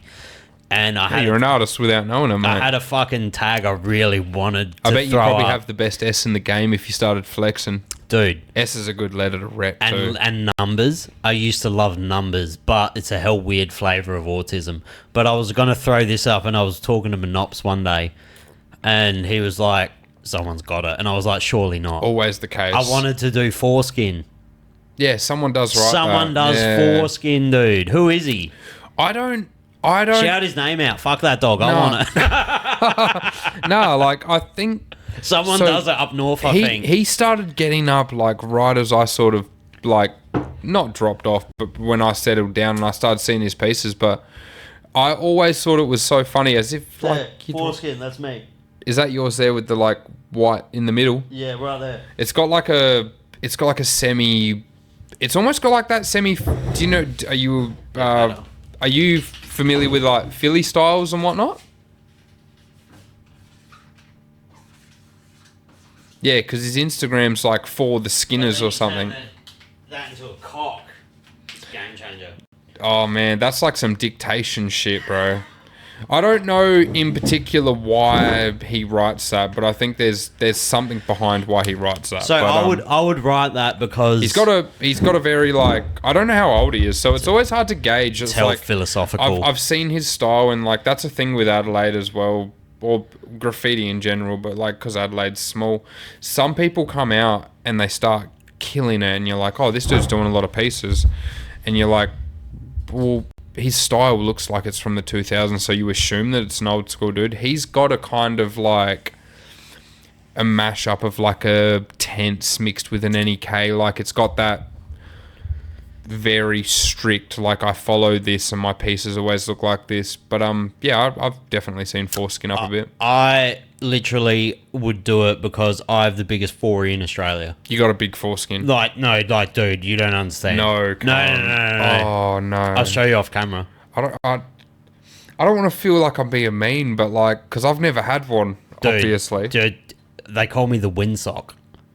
Does it like blow around in the wind? I filled a whole cabana in it once. No, you didn't. I swear on my mum's life. Brother. Yeah. Not a I whole got lot, a not mate lengthwise, but thickness. who got a circumcision as an adult, and he said it was rough, Dude, but worth it. My 4E is fucking. Also, like, not judging you for having a 4E. If you own it, my 4E is monumental. at the end of the day, whatever you have, as long as you're owning it and proudly owning it, fuck it. As long as you're not owning that you're like a Nazi or a pedophile, just own it. Like those are two things you shouldn't own, but everything else is fair game. Like on God, I might be 5'5", but I got the 4E of a 7'9" man. Your foreskin does most of the work. That's where we were talking about it the other day in the group chat. Whatever I lacked in my height, I made up in my 4E, dude. Damn. It's the wildest thing you ever see. I can make noises with it. Man, your 4 makes you a 5. Yeah. Dude, it's wild. It gets wild out here. Yeah, no, I've got that like German army helmet vibe. Like I've definitely got a circle-sized dick. Yeah, You definitely do. I'm not upset about it, but like know Don't you what? think that's weird that just a fucking rabbi or a doctor just cut your cock when you were a baby? Yeah, like Isn't that just peculiar? personal preference, whatever. Like I did said, they do I haven't had a foreskin, so I'm not going to judge it. But yeah, fuck. You had one at one time, and then they took it away from you. I got stripped of something that could have been great. Like, do you keep it? Do your parents keep it? Like wondering about the man I might have been if I still had my 4E. Did you have a good upbringing? I did. Did you choose to be a scumbag? My parents, they split up early, and like my dad definitely was a bit of a fucking. My dad's a jailhead. My dad's a fucking not for hectic crimes. He's like he's a very petty criminal. He's a very shit petty criminal, and that can't stop. Yeah, but no, failed robberies. But he's still like a more like just being like, oh, I've had fucking 17 beers and I'm gonna like get in a car chase for the sake of doing it. That's kind of hilarious. Like he was just a bit of a doer for no reason. Like he had no purpose behind being a doer. But I respect that. That's just him as a person. And my mum, she's fucking beautiful. Like lovely lady. So like, would you say like you grew up with mum? I grew up with mostly my dad, but and it was like a.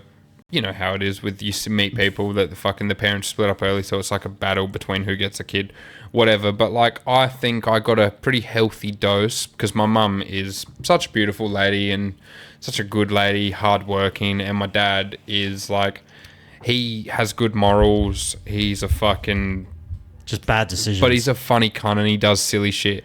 You know, he does all the drugs, he does all the reckless shit. My mum does all the hard work, so I feel like. Being the fucking firstborn especially, I got like a good dosage of each one. But like, I've got so much of my dad in me. I'm a fucking feral to like a thick degree. Like you got the ability to turn it on. When it happens, man, and when I know that like, okay, there's a decision to be made here.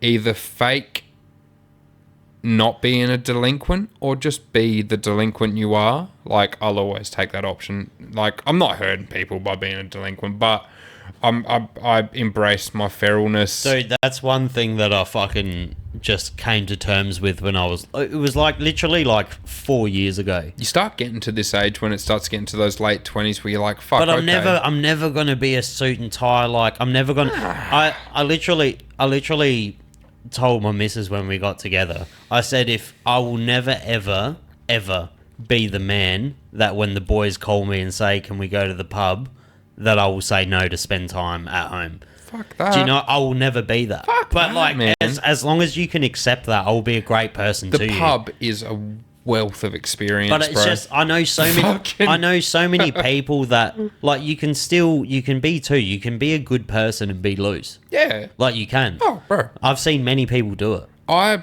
Even through my looser stages and my stages where But if you don't want to be loose and you're not like that, dude, that's even better. Yeah. But I'm not that person. I think the experiences I've had on being a loose cunt, the experience I've had with being a loose cunt and stuff that's happened has actually like formed who you are, embedded itself quite nicely into what my mind needs to do, what it takes to be like, one, a good cunt, and two, not like faking it like, oh, I was a piece of shit for 4 years, so I need to completely change. It's like, no, just use those 4 years, and like there's stuff within those 4 years that are priceless gold. You will learn from that. I've always been very lucky because I've never fucked up. I've never so luckily been caught for fucking up. where it's life changing. Yeah. But there's people out there Oh. that have made one mistake and it's over. And it's so, stuff like that is so on the individual, you know. Like, I've definitely had things in my life that could have fucked up my life for the next 10, 20 years. But in saying that, those are things to someone that's had some really hectic shit going on. Like, you know, and I had some hectic shit going on, but like, everyone's problem weighs out to themselves. And I think just in general with humanity and people these days, like, we want to compare or be able to relate to someone, but like, our own problems, man, and our own shit, it's super like, you either created that or you were a part of it happening, and no one else can like pull you out of that. But also, like, don't write off anything that came with it. Like, if you went through some shit times and those shit times hurt you, but you also really had some thick moments that made you go, okay, and they're like growthful moments where you're like, I'm growing as a person by knowing that that can happen. Like, I think people throw those like things that say, oh, like trauma dumping and like, I'm a traumatized person. It's like, no, you just had some shit happen in life. That's a fucking thing, dude. Everyone, not the biggest, but one of the flaks I get from the pod is I'm very, very, not anti, but I'm anti. Is that yours or mine? That's yours. Beautiful. I don't agree with the men's mental health movement. Oh, I just don't, but I will say, because I've been taken in the wrong context from a lot of fucking idiots, if one of my mates calls me and he's having a fucking terrible time, I'll always talk to him. Yeah, bro. And I have very good emotional relationships with a lot of people. Bro, you need But to. You need to, bro. There's something in not being a fucking pussy. Yeah. There is really something in just fucking knuckling down and realising I've just... It's finding that healthy balance, just man. fucking get on with it. You know, you can either be like a really uptight, like, I don't let anything affect me, or you can be someone that lets everything affect you, or you can Be in the fucking middle. take a healthy dose of each one, Just meet like, in the middle. Like when people are like, oh, I'm far left on politics or I'm far right. Don't be either. Just be in the fucking middle. Either be in the middle Or fuck off. or fucking don't Yeah, involve just fuck yourself off. in it at all. Just fuck off. You don't need to cry. Brother. You don't need to cry. I need to piss. You need to piss again. I need to You piss broke again. The seal. The seal's broken, bro. The seal's broken. You know, we're on like 5. We're talking about 37 beers earlier. I'm a seasoned pro now. Joe Rogan Your always seal used to doesn't say... break anymore, does Joe it? Rogan always used to say, the one thing that the podcast has told me is I can hold in my pisses. I can Damn. hold them in. But I'm going to piss with you. Yeah, fuck Because I right. want to see whole. When you say you can neck a beer, can you neck a beer? I can't vortex a beer. No, Vortex is but gay. like, Vortex is not necking a beer. We'll give it a crack. It's like, well, we're on like our fit. It's probably a good time to do it, but we'll give it a crack. Wait, go.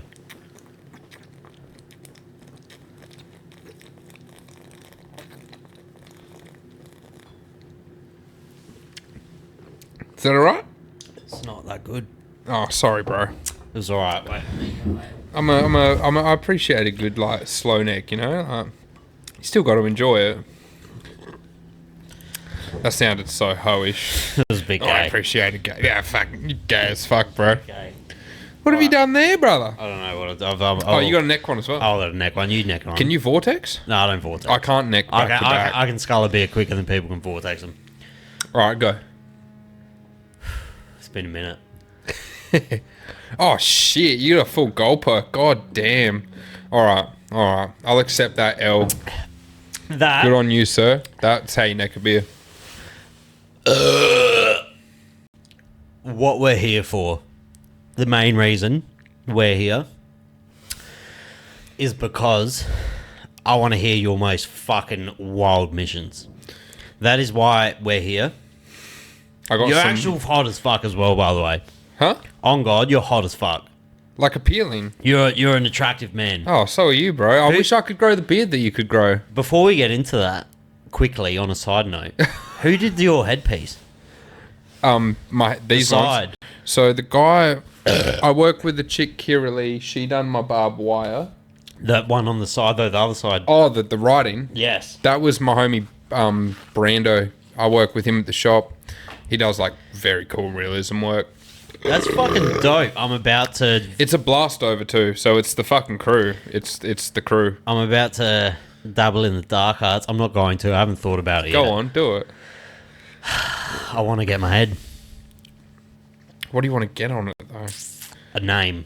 You should definitely... I want a certain artist to do it. I There's don't want to tattoo your head. No. But as you should get a tattoo off me. As a collector, Definitely. I only have one artist that I want to tattoo my head. Who do you want to do it? Mayo. He's crazy, man. I've been following Mayo. Because I want a name. So with Mayo, I followed him before I even got into tattooing just because of how crazy he is with his lettering, man. He's a freak, bro. He's really talented artist. If Mayo would come on the pod, that would be one. I'm trying to like, where do I put my beer? No, if Mayo came on the pod, that would be one artist that I would pay for his flights and a com. That's a one. He's worth it too. I've got Mystics tattooed on me. Fuck, that's like... Wait, are we allowed a name drop? He's old, like gimmicks. Mystic. I don't know his tags. Old school, like Adelaide Yeah, tattooist. no. Mystics is from Queensland. He's the OG of I don't know. script. I probably got it wrong. Mystics is the best script artist in Australia for like. What'd you get off of him? I got the top of my cock done. I got my initials. Have you got your cock tattooed? I got the top of it. Yeah. I did it at a Damn. convention. I've only met one other person with their cock tattooed. Not my cock at the top. So when do you people mean? Oh, like just a Khan. I thought you meant like your actual cock. I was like, this motherfucker. I had to have my cock out for the tattoo, but Did you get hard? a little. You had to for the skin pull. I saw a It's dude just him like this. at my at my work. Fucking that Brando bloke that I was telling you about, sick cunt. He fucking tattooed this dude. He got the Louis Vuitton logo tattooed on his ball sack, so he could tell bitches he's got a designer bag. That's hilarious. But like this dude's like fucking like an old bloke. He's not, he's not hot like me. He's a fucking ugly cunt, and he's just got like a LV on his ball sack. But like, props to him. I'll let you tattoo me. Yeah, fucking oath. I don't have any spots though. That's the thing. No, but like, you definitely have a spot for a little banger. I don't. I legit don't. Because I do full size pieces. If I got naked right now, you'd freak out. You see, you've got the rig tattooed. I won't. I'll put it off camera, and then I'll record your reaction. All right, let's go. My cock will be out a little bit. Cool with it, bro. Nothing gay about it. Oh, damn, bro. Mance has got some fucking ink, bro. Damn. Who did you back? Who did you back? BJ. Damn, bro. Mance has got some fucking ink, bro. Even the full ass cheek coverage is fucking hectic, bro. Wild, eh? Fucking. How over a time period? How long has it taken you to go? I got my whole body in 2 years. Fuck, man. But I hadn't You been got the- tattooed. I haven't been tattooed for like 12 years. And then, because I promised my mum, I come from a very strict Greek family. You know what you should get by me? What? The logo. You should get- Would you do my logo? I wasn't gonna say the logo, but you should get Sesh with Sav just as a hand style. Over here.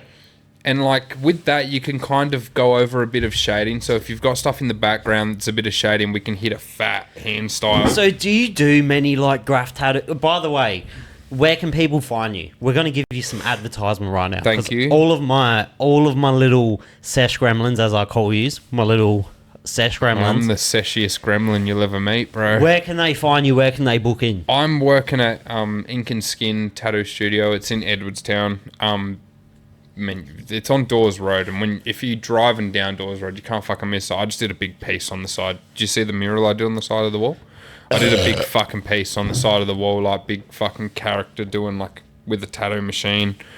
But yeah, I don't do as many graffiti tattoos as I'd like to, but I know that it's a bit of an unpopular market, and Just like a hand style, not a piece. like that chisel tip sort of. Just like this. Just a crisp little hand style. Just a crisp hand Oh, style. bro, that's the sesh well with Sav. within my The capabilities, sesh bro. with Sav with a Bic lighter. Yeah. Oh, easy, bro. Easy. Now, we have to get into it before this gets out of hand. All right, let's go. We're going to start from the start, because this might be another hour. We don't know. You've got my time fully, brother. Which I appreciate.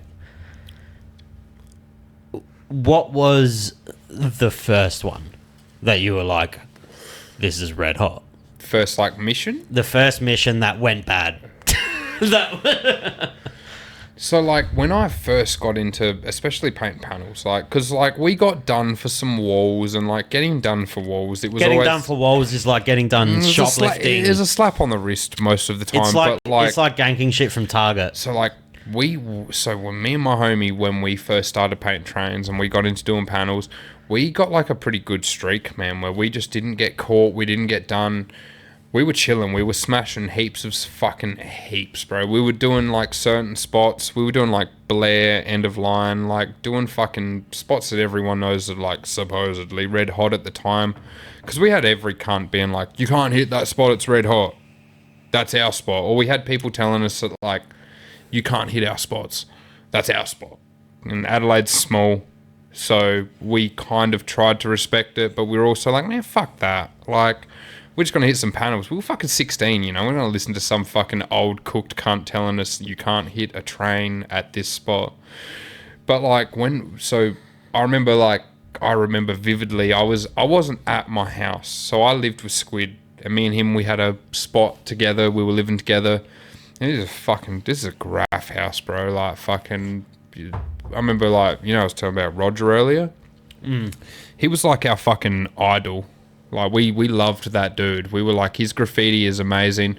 We never thought we'd meet him, but regardless, we met him and he came to our house and we done a few panels with that cunt. Like, we fucking got him out for some cool missions, but he came in the house, man, and he's like, fuck, this cunt's straight edge, bro. He doesn't smoke, he doesn't do anything. So he's coming in the house like, fuck, man, you cunts are hectic. Because we're just there like 16, 17, just like fanging bongs, bro. But like... The house was a graph house, and I remember I got a message from Squid's ex-girlfriend, and she was like, you need to bounce, like, you need to bail. Cops have come to the house, they've raided Squid, like, they've raided the house. And I was like, what the fuck? Like, and they said, they've left you a thing to say that you need to come and talk to them. And I was like, oh, fuck's sake, whatever. But they raided the house, and, like, they went to some crazy... They took all my good jackets, bro. I had, like... Get that Ralph Lauren. When I was younger, not even Ralph, bro. I was on fresh shit. Like, when I was younger, because when the first time we got done, they waited. I swear to what they waited, because Squid was like, he was still 17 when we got raided and they raided the house. He was still 17, so he got done as a minor. But I just turned 18. I was like, you got dicks. And so they fucking got me as an adult. And I remember at the time they were trying to do me for like 8 charges or something. Nothing hectic, because we just got into it, so it wasn't like we'd been out here crushing. But they tried to do me for 8 charges. I fucking handed myself in, bro, because I was like, well, fuck this. Like, and I was young, so my mate's missus is telling me, you need to run, the cops are raiding the house, all this crazy shit. And I was like, fuck this, man. Like, I'm just going to go to the cops. Like, it's just graffiti. I got in there. They're showing me all of this footage, all of this CCTV bullshit. And at the time, I was young, man, and I was inexperienced. So they've shown me footage of me painting a spot at Belair. And all they had on me was my fucking eyes between my balaclava. And I was young, man. Like, they were like, oh, well, if you own up to this, like, we're going to let you off of all these other charges. And I was like, well, that sounds a bit fucking weird. Like, hey, you're just going to do that. But so I was trying to deny it flat stick, like, no, that's not me. Ended up doing me anyways. Flat stick, smoked a bug from here to here, flat stick. Bro, I was like, fuck these cunts, man. Like, nah. And so in the end, they were pumping me, man, and they were hassling me. They tried to get me and Squid for like, at the time, I think they tried to get Squid for like, it was like 10 plus charges. It was nothing hectic, but like 10 plus charges, 8 plus on me. They've got me for 2, and they got him for like 3. They got him for 1 more than me. But fucking, that was the first time where it really definitely set in stone. Like, okay, like, you know, we're doing graffiti. We've been doing graffiti for fucking 5 plus years now, and we've only just got into panels. The fucking 5 months into doing panels, our house is getting raided. Like, hectic shit. So we were sweating it, and we sweated it over that, and at the start it was like, fuck, okay, like they can do this, but I think we were lucky enough to have a few people that had been done and had been through the exact same shit, like, oh, you've just started doing this and we're going to raid you and try to get you. We had people that had been through that, so we're like, you need to say this, you need to do this, and we were pretty lucky, man. Like Roger, even he was like, bro, you cunts are red hot, bro. And he was like, he is a super precautious dude. Like, everything about him is like, I don't want people to be able to separate my graph life from my normal life. Where me and Squid, bro, we were like, we are graffiti. Like, We are graph. paint stained clothes, we're smoking bongs. Blood-stained Nikes, brother. Exactly, bro. So we had cunts telling us, bro, you need to chill out. And we were like, oh, fuck that, bro. We're graph, bro. Fucking crippin'. But when we first got done, it was nothing. We got a slap on the wrist. I think we got like at the time, that first charge was like a good behaviour bonds, and we weren't allowed to be together. But we lived together, so they gave us like a weird thing. It was like Brokeback Mountain, but gay. It was like Brokeback Mountain, but two blokes But painting, and it was like, it was like, we can't be together, but we will. we were forced to be together, because I was like, well, fuck, we live together. So they were like, well, as long as you leave the house It was and Brokeback separate. Brokeback Belton. It was Brokeback fucking Iron Lac Belton 5000 plus, bro. But even in that time when we had that fucking, we got our suspended sentence, and I'm pretty sure we fucking dipped and we went to Melbourne, and we were like, well, fuck it, if we've got fat like histories here and we're at risk of getting in too much trouble, we'll just fuck off to Melbourne. We did our first Melbourne trip, man, and we did our first Melbourne trip, and we only managed to hit one train in a week, and we were kind of like, oh fuck, like, we did a bunch of illegal track sides and like heaps of pieces, dope pieces or whatever. But like the second time we went to Melbourne, because of that first time, we were like, no, we've got a point to prove in this state. We've like jumped off the... So like we had a mate. We had our homie, he writes Sooner. A bit of a like old school fucking OG. He lived in Melbourne at the time, and we were like, bro, you need to buy us this paint. You need to get us this kit, and you need to meet us at this spot at this time. And we were like on a bus to Melbourne, because like we just used to catch the bus there. I don't know why we loved catching the bus instead of flying, but we used to catch the bus, take a bit of paint on the bus. Makes it a bit more Darrow. Well, you can take a bit of paint on the bus, and there's the trip, there's the stop breaks. So 16, fucking, we're smoking weed hard. We're like, fuck a fucking flight where we can't smoke weed. Let's take the 10-hour bus ride so we can at least get some weed smoking breaks in between. Dude. But anyways, we're fucking on our way, and we're telling me minutes here. We've got to Melbourne. We've jumped off the bus. We're in Melbourne for like the fucking 7 minutes, bro. Like, it wasn't even 10 minutes. Like, we're in there. And this trip, because we'd gone to Melbourne, we didn't smash it as hard as we thought we were going to.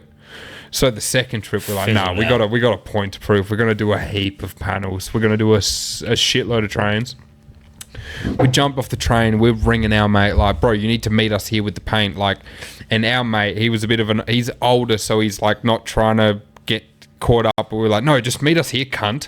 Like, we were cunts. We were cunts to our homies that were involved in the missions at the time, because we were like, well, we're doing this.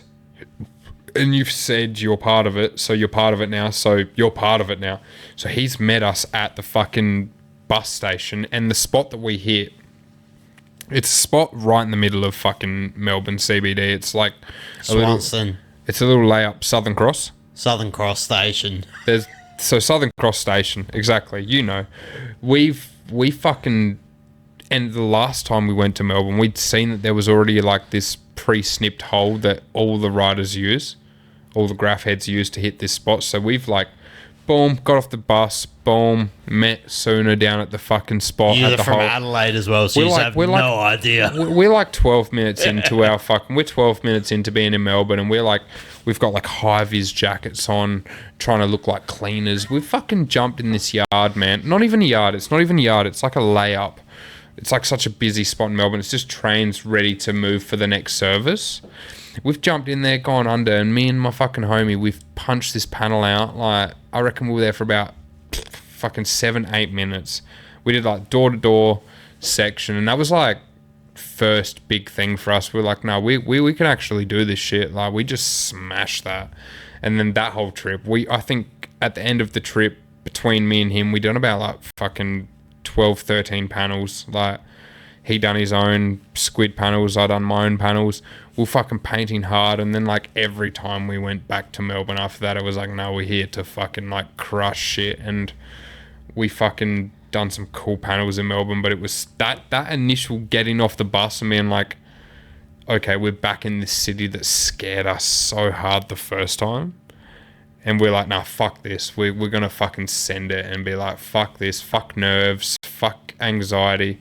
We're just going to jump into this yard and paint this train. I've got the footage on my hard drive at home. Like, I wish I brought it with me so I could show you. Like, you can see us like young, skinny dudes in like fake high-vis. We painted an M on the back of the vest because like in Melbourne, the transit workers, they have like a M on the back of the vest. So it's like Melbourne Metro or whatever. I'm hell familiar with Melbourne. We've painted like an M with spray paint on the back of the vest. So hilarious. So we really looked like workers, and we just fucking got away with it. And after that, we felt so invincible, bro. We were like, we came back to Adelaide and we're like, fuck this state, man. We crushed panels in Melbourne. We made it! And then next minute, we're like getting done. I got pretty hard in Adelaide, but like... What was, if I can cut you off? Of course. What was, and I want to know the lead up to the story. Actually, I'm going to ask you two questions. So, I'll give you both, though, so you understand the context of both. The first question is, what is... See? Yes. What is the wildest mission you've ever been on where the scenes have just been unreal? And what was the hardest you've ever been done? As far as like... Can you think of both? Are they different missions? I can give you my... The wildest scenes. The wildest mission... From start to finish. Give me the lead up of the night. Give me the... It was a day mission. Give me the... Retarded. Give me the... already retarded. Give me the lead up to like the day. What did you eat for breakfast? What's going on through your head? At the time, we just had bongs for breakfast. So, like, I definitely probably smoked about 30 cones. And at the time, we were painting with fucking, not Sook, but, you know, Nos? Is that one of his boys? You know, fucking, yeah, well, Nos, anyways. Yeah. He's a TTK boy. He fucking gets shit done. But we were hanging around, not hanging around, but we'd spoken to them. We were doing a couple pieces with them, and they were like, oh, like with Nos. And he was like, oh, we'll do this Grange mission. So we're like, oh, we're going to do the Grange. So at Grange train station, that's the end of the line. And so that's the back jump. That's the spot where cunts jump in and be like, okay, the driver's got to get out and he's got to go back to the city. So fucking whatever. But we fucking were like, okay, we're going to do Grange. We're going to fucking hit it hard. We've jumped out. He drove us there. This motherfucker had like a big camera too. Like, he's filming with like a fucking... He's filming for Netflix. At the time, he was filming a movie that he was doing, and it was like, you know, he was trying to really make some fucking groundbreaking shit for Adelaide. To his own respect, which he's doing at the moment. You know, he as much as... I'm not his mate, I don't talk to him, but he's definitely like a prominent figure in Adelaide. He does some very cool stuff with his videos, and he's fucking... very cool. But anyways, he was doing a thing at the moment where he had a little project where he wanted to make this like train graph movie, and we got into contact and we were hitting panels at the time, so we were like, yeah, fuck yeah. So we've gone to this spot, we drove there, we're at Grange, we're fucking chilling. We've jumped out, we're fucking painting this train, everything is going sweet, bro. Like, to the point where I was like, Squid's finished his piece, and I was like, nah, fuck this, I'm gonna do a burner. I'm taking my time. Next minute, I swear, as soon as I had that thought of like, oh, we're chilling, this is chill, fucking two cops jumped off the platform. And like, because we're on the fucking ground level platform of Grange train station on the other side, cops have jumped off that platform. Fucking, oi, what are you fucking doing? I'm like, oh, fuck. I fucking said, nah, fuck that. Like, there's certain situations where you're like, I can't get away from this. If I try to run, I'm not going to get away. But this one, I was like, no, fuck that. I've seen Squid. He's just fucking like jump. Is in this situation, as much as boys want to, because I've been in situations, I've never been in the graph world, but I used to be heavily involved in some really heavy drug dealers. Yeah. When someone's getting pinged, it's every man for themselves. Is it very similar? Well, I can't say that because like with me and Squid, usually it isn't. Usually it isn't every man for himself. But there's certain times where it's like, like I remember one time, I'll say it real quick. We got done. We got sprung by security and they fucking got me. We were painting a bus. We were painting a fucking bus. And they fucking got me and they've pinned me down. And I had my phone in my hand that I was filming on, getting the footage of the whole mission. And I said, he's up there. Squid's up on the platform throwing cans at security, like saying he's going to jump down and fight security to make sure that I get away. And I had my phone that had all the footage on it. So I've gone, bro, I've thrown in my phone and said, just take that and run. They can't do us, you know? Like, as long as they don't have the footage, we're sweet. So there's times, but there's also times when you just need to break up. That Grange mission. So we've, like, immediately saw the cops and we're like, oh, fuck this. We've split, gone to the front end of the train and, like, you know Grange Road? Yes. Like, main road. We've, like, that's where the line ends, and it's just a main road right at the front of the train. So we've, like, jumped this little tiny fence that's to fucking like barricade the train line from the fucking road. We've jumped on there, gone on the main road, and we're like, we've ran onto the main road, not even thinking, like, we've got cops chasing us, so we're like, fuck that, we don't even care. All these cars are like fucking like, it was a fucking packed main road on a green light, so cunts were moving, and we've just ran straight across. This is during the day. This is a while ago now, so I can't remember exactly what time it is, but thinking back on how long I spent in cells, this is like a 11 o'clock service. That's like fucking retarded. Early morning. That's so wild. You know, we run for people who aren't, because I've got a lot of listeners that aren't from Adelaide. Grange Road's a very busy road. Grange Road's like, oh bro, when we ran onto the Grange isn't like a suburb of an area. It's a major road.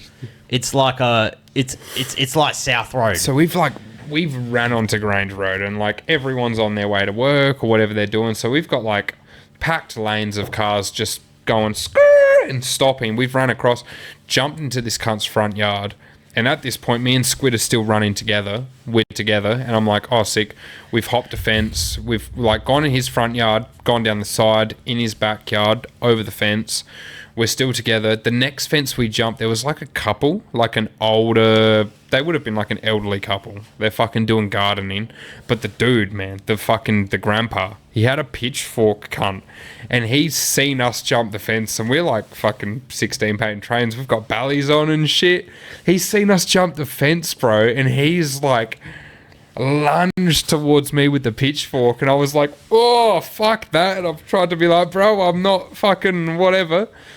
I've ran this way and Squid's running that way, and we've ended up in like neighboring houses, so I could see him jumping the fences and in the neighboring houses, and we're hopping fences. And by this point, like everyone around the area that wasn't a cop was involved. They were like, oh, the cops are chasing them, we're gonna chase them too. So we had like all these public heroes fucking just going ham, like yelling at us, like, he's here, he's in this backyard. I was like, fuck.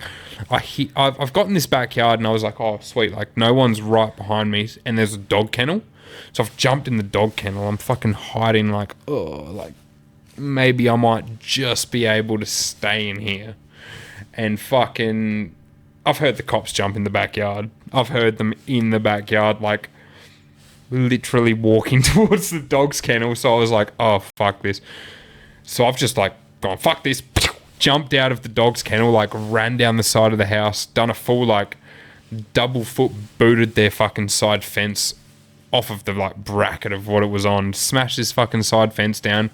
And like as soon as I got on the street, which was like some busy street in Grange, there was like 4 cops there, all like, you're done, tasers ready to fucking like hands on tasers. And I was like, whatever, they've got me. I'm fucking on the ground getting arrested. they're yelling at me like, lay down, get on the ground. I'm like, you just chased me for 15 minutes. Give me a second, you fucking cunts. As I'm laying on the ground getting arrested, I look over and I see Squid getting pulled out of a construction site. They fucking found him. We're both getting arrested.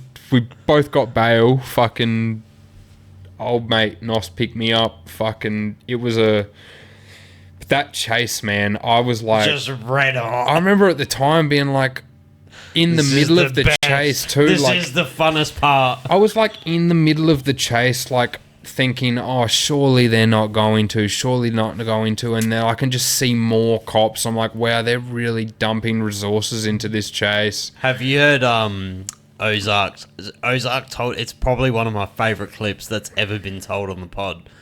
Hyphens got involved in one of the biggest chases in Australian history. Was it on the news? Yeah. Because I remember there was a big AOD clip, and it was like an AOD. That was fucking... So I had him on the pod, and I never knew. So this is a very, like, scattered story.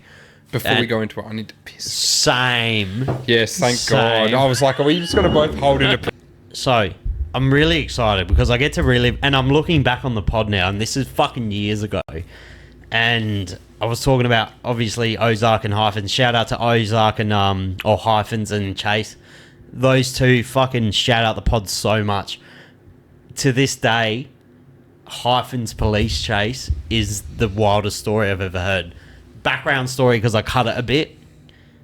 He's been on the piss all day on a bender. He's at the beach, been tagging up places with his boys all day. Cops rock up. There's this really... There used to be this really prolific cop that used to hammer graffers. There's always one at the time. Like, no, but he used to hate them. But like, if you got caught by him, you were gonna get pumped. Officer Dickinson. Like, yeah, he was gonna pump you. Yeah. Wait up, I'll put this on here so everyone can see it as well. Brisbane hit me up while I was in hospital. We were doing like a big crew piece on the edge of a cliff. We'd finished and everything, and we're like, oh, let's go down and have a look from the jetty. And being drunk, we were like putting tags up on our way down there and stuff. Obviously, like a fisherman or someone from the public rang up the cops. So just as we got back up to the top of the cliff, we were going to the car, bang, cop car screeches up right next to us. The two guys I was still left with, they just legged it for the dead end street, which was a good 100, 200 metres away. And I was thinking, obviously the cop's going to go for them. His car's pointing in their direction. So I legged it back towards the Esplanade, thinking I'm being Every smart. man for them fucking Yeah, self. man. And I was just like, yeah, I'm going to go the opposite way. Unfortunately, the cunt slammed it in reverse and chased me like a motherfucker. Jumped over the rails to where the cliff is, jumped down the first section of cliff, which was only about a 6-8 foot drop. He was still coming, and because I was pissed, I just blind faith, just ran to the next ledge, jumped off, thinking it was going to be another 6 foot drop. No, it was like 2-3 stories. I landed on my feet, and it just snapped to the ball of my hip clean off. It was only like flesh holding it on. Fuck, Just a little dude. bit of graffiti. Yeah, I had mates in Melbourne. Bro, he was there, so that I didn't put that in there. He hunkered up in this little fucking divot for like 6 hours. His hip bone's off his femur bone. Fuck that. And it turned, they had to airlift him off of the beach, and he's just on the news. Fuck, man. I value graffiti, and I love doing mad But pieces. you're not about it. But I just don't know, like, fuck. If someone said to me, if like some higher force said, look, this is going to be a sick piece you're about to do, but you're going to break your hip. Do you know how? I'd Do you be know? like, fuck that. I'm just going to chill at home and smoke bongs. I respect. So, I've grown up very different to you. I grew up in a different style of hard cunts. All of my mates back in the day were really fucking. They were drug dealers, and like I grew up in the drug dealing EDM fucking pingers like crack cocaine era. Good time. But like I was in the middle of it with all the dealers. So I grew up I had different missions to this. Like my mission was finding pussy at HQ. And like I had very different missions, but they all ended up pear-shaped. Yeah. And that's different from pear shaped. That's like your hip broken. That's I just not pear shaped. I That's just fucked. I just don't have it. Like, the thing with graph that I've never understood, and I might cop shit for this, and I know I will. It's like, you're all artists. Like, you're all arguing about art. Like, it's such a weird. But then Jay Tuski put it to me really well. Jay Tuski was like, he's a very good art, like a graffiti philosopher. Jay Tuski is Adelaide's best graffiti philosopher. He was like, graffiti is a love letter. Back in the day, there was no Instagram, there was no Facebook. We used to see someone's tag and we'd be like, I know you. Yeah. You'd never see that person in your life, but you're like, I know you, and you'd put a little tag next to them. You might write under their piece. You might put one next to them. And then something got, in my view of it, something got lost in the translation, and that's when the cruise started, and the turf. What's the thing about the turf with the graffiti? It's all about art expression. It's all anti-establishment, and then someone becomes that big that they turn into the thing that they were anti-establishizing. If that's even a fucking word. Like, who are you to tell me that I can't graph here because of your crew? I think the thing that really does that is, like, if you just speak a little bit closer into there. If you can you pull your chair in.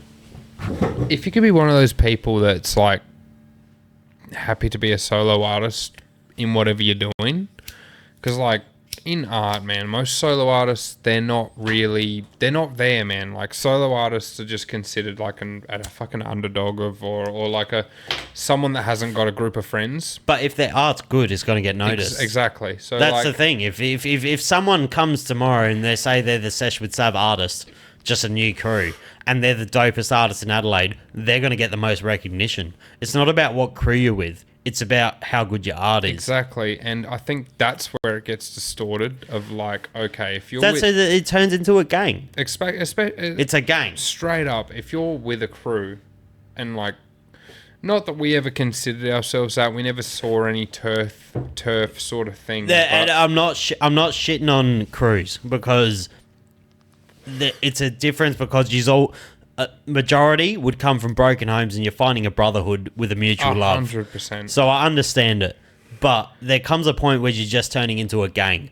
At the end of the day, it's all expression of art. That's all graphing is. There's definitely a point where, you know, like, if you're in a crew with a bunch of dudes that are specifically doing graffiti illegally, and you're like, that's all they stem off of, but you happen to be the one person in the crew that's like artistically inclined, or you've got something that's going to separate you from graffiti and art, it can get hard. And you see a lot of people that like are really good artists, man. Like, I wouldn't have never said this like 3 years ago, you know. I've always put graffiti above every art form. Like, I love graffiti. It's a self form of expression that you're not getting paid for. You're risking your freedom to do it. Like, it's hectic shit to be out here as a solid graffiti artist that's getting up, that's got people knowing who you are. If you're only doing it legally, you're not really getting anything out of it except people saying, oh yeah, your shit's fresh. But like, if you're in a crew, there's easily that thing where you're like, I need to keep on my crew's level. We roll as a crew. We do things as a crew. And I've definitely also seen it where one person from a crew goes and stems off and does other stuff, and the rest of the crew are like, oh, well, he fucking stopped doing this and he stopped doing that. It's like, but it's because he's an artist, man. Like, and not to take anything away from like a pure graffiti artist, because they're fucking still artists, and they're still. And by the way, I'm not shitting on any, like, for graffiti artists to me are the epitome of art. But like I said before, there comes a time where you're just being a dickhead. You're postcode proud. If you're like a dude that's got like crazy artistic talent, you know, if you're someone that's like fucking, okay, I could actually take this somewhere, I could do fucking paintings, or I could do tattoos, or I could do whatever it is, and you there's that thing with a crew, man. There definitely is that thing with a crew where you're like, I don't want to, explore other avenues, because me and my crew have done this for so long, and that's how it is. Like, there's a very, very hard thing to break away from, and I've done it, and I'm lucky in that sense. You know, I tattoo now, and I'll fucking do whatever the fuck I want, and nobody in my crew is going to turn around and say, "Oh, but you used to pump mad illies." It's like, it's just respecting and appreciating someone's artistic ability. It's a bit wild, because I hear, like, I am surprisingly tapped into things that I should not be. Like, I have no right being as tapped into Australian rap culture or Australian graffiti culture as I should be. That's why you can do a podcast. Yeah, bro. but it's because I'm non-biased. Yeah. It's because I look at it in a non-biased way. Like, I don't care if people are mad at me. Yeah. Like, I don't care if people get upset about this conversation at all. Exactly. But because I have no allegiance to a band, like, I don't care. But I've heard, like, certain old heads that I mentioned before, but we'll mention off camera. We might even mention in the Patreon episode. But that are in their late 30s, early 40s, and they're leaving crews now because it's just it turns into, much like anything, it turns into almost a cult where people don't want to grow up and expand. Yeah, and at the end of the day, graffiti's about art. That's what it is. It's an art expression against the establishment. That's what graffiti is. It's such a hard one as well, because, like, you see crews, especially when you're from Adelaide and you're looking up to other crews in Adelaide, you see certain crews that have managed to keep that strength. You know, for me, when I think of crews, Who to you is the epitome of a South Australian crew? if I think If you weren't non-biased, being non-biased, if I was thinking of a crew that really has AOD still getting it. AOD are still getting it. They're still illegal. But as far as a crew that, like, seem to, like, accept people into, they're like, oh, they're illegal artists. But we've also got street artists that are doing very different stuff from what you are expected to do from graffiti. For me, it would be crews like NA, you know, like Nasty NA's Arts. fucking dope, dude. Like, tons, man. Like, no one's ever going to say a bad word about him, bro. I've been in talks. Because he has done so much, and not just illegal graffiti, but good. No, but the quality. thing with Tarns, if you talk shit about, I am in talks with Tarns. I'm really trying to get him on. I haven't hung out with him enough to say that he's a really good dude or whatever, but as far as his graffiti and his, like, standard goes, the thing you learn about doing a pod, dude, and one of my traits as a person, I've always been able to gauge people very well. Yeah. Tarns is a good dude. Yeah. You can just tell. Yeah. You can just fucking... and people might have their gripes with him and stuff. He's a fabulous dude. But, like... yeah, it's a hard place to navigate. You know more than me. Well, when I first fucking, like... you know, when I've met Tarns, but it was only through buying paint at his shop. But he doesn't care about the... and he was always so chill. If you mentioned to him that you did graph and he knew that you'd graph, he'd be, like, open enough to talk about it. But, like, that to me is, you know, like, in this day and age, like, everyone wants to be so strong. I think Tarns Everyone's is... so tough. I think, to me, personally, in South Australian graffiti, Tarns might be the bucket list.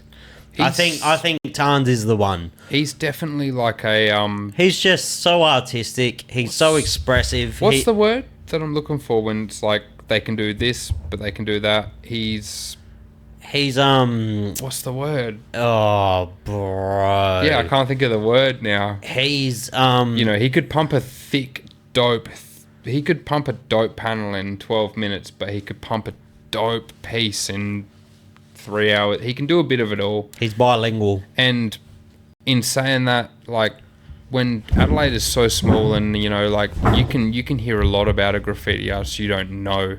You know, I know stuff about graffiti writers, or I've heard stuff about graffiti writers that have never met, and I'm probably never gonna meet. Tarns is bisexual. But I've met Tarns. I've heard rumors about him. I've heard this and that, and, like, he's just one of those dudes that's done a bunch of dope panels in his time. His panels were fresh. Might be one of the best mural artists in Adelaide at the moment. He is like right there with, like, okay, a legal artist, done his stint, and that, you know what I was saying, when people... He's well-rounded. People forget about people that have hit panels, but he is one of those dudes that people aren't going to forget. Like, Here we go. He has done a beautiful job of, like, integrating being a legal artist, a fucking legal artist, every kind of artist, even a shop owner, someone that sells paint from a shop. Like, he's putting in work in Adelaide to be, like, just a fucking wholesome dude, you know? I'll tell you right now. It's I'll sick. tell you. It's sick. Who is the S-tier graffiti artist of South Australia? What's the S tier? S-tier is the epitome of a Who is the GOAT of Australian graffiti to you? For me, like, and it's probably an unpopular opinion because it's a mainstream, but it's Softfuls, man. Is he South Australian? Oh, South Australia. I said, no. Oh, If we're talking South Australian graffiti, who is the best artist that's ever come out of South Australia to you, Little Dilly? There's so many different ones, but like on levels. There's no ifs, buts, or whats. There's no Our reasoning. favourite South Australian artist? No, who is? It's Roger, bro. It's Roger. Roger. He done a lot of panels. He smashed a lot of fucking... He done that side of it. He done the, like, very fresh illegal... Like, his illegal stuff from his era. Even, like, he'd be doing, like, roadside pieces with fucking 16 colours with, like, fresh... Like, I wasn't there for it. I was, like... Is he an old head? He's not old. No, he's not old. But, like, he's just a bit before my time. But, like, as soon as I saw him, I invested myself in his art. Because I was like... Crew? What crew? GM. I don't know what the fuck that is. So, GM was like... It had a bunch of... What area would that be? I don't even know if it would have an area, but, like, GM... It was a feeling. It was like Vans. Vans is GM. Vans the Omega, shout out. Won't come on the pod because he's a coward. He's not a coward. He's just a very... Nah, he's a busy man. He's a busy man. He would understand the joke. Nah. I've spoke to Vans a bit, and you can tell that he's just like... He's done the thing where he's made art his thing, so he's busy. Dude, if this pod gets 3 likes, Vans will come on. Vans should come on. I'm good, I don't doubt that he would have great stories to tell. I'm very close mates with a bloke called Adam Jones, who is one of Vans's very close friends. Yeah. And I've talked to him multiple times drunk. And I'm like, you need to come on. I think out of Vans... Do you know the thing with the pod? I think people think I'm just a piss wanker. Nah, but no. A lot of people with a following 2 years ago used to look down on me because I used to say, this podcast is going to be the biggest podcast in Australia. It will one be, day. bro. No, I know it will. Just manifest that shit, bro. No. We'll make it happen here. It's not manifestation. Like this podcast will be the biggest podcast. Yeah. And then when you tell people that, initially they're like, huh. Because they always meet me when I'm fucking loose. It's like telling people you're going to do the best piece. Yeah. Or you're going to... I'm going to burn everything I've ever done tonight. It's like no one wants to... Not nobody, but there's a very select few people that if you say, I'm going to do this, and I really believe... Just bring your mic more centered. No, just move it over. Yeah, right. Yeah, like that? There you go. Oh, sick. But yeah, like, I think it's just that thing of, like, if you're really doing something and you're falling into it enough to be like, if it's something that's not a fucking 9-to-5 job, or it's not something that's like, I'm studying, if you're going to fall into it, people are going to fucking go, oh, they're going to freak out. Even people that don't even know you. Like, Do you want me to tell you who's the underground goat of Adelaide? in graffiti. Yeah. Who? Underground goat. Not even, like, my favourite Me. artist, yeah, is Dills. I'm going to say his name. It's... Oh,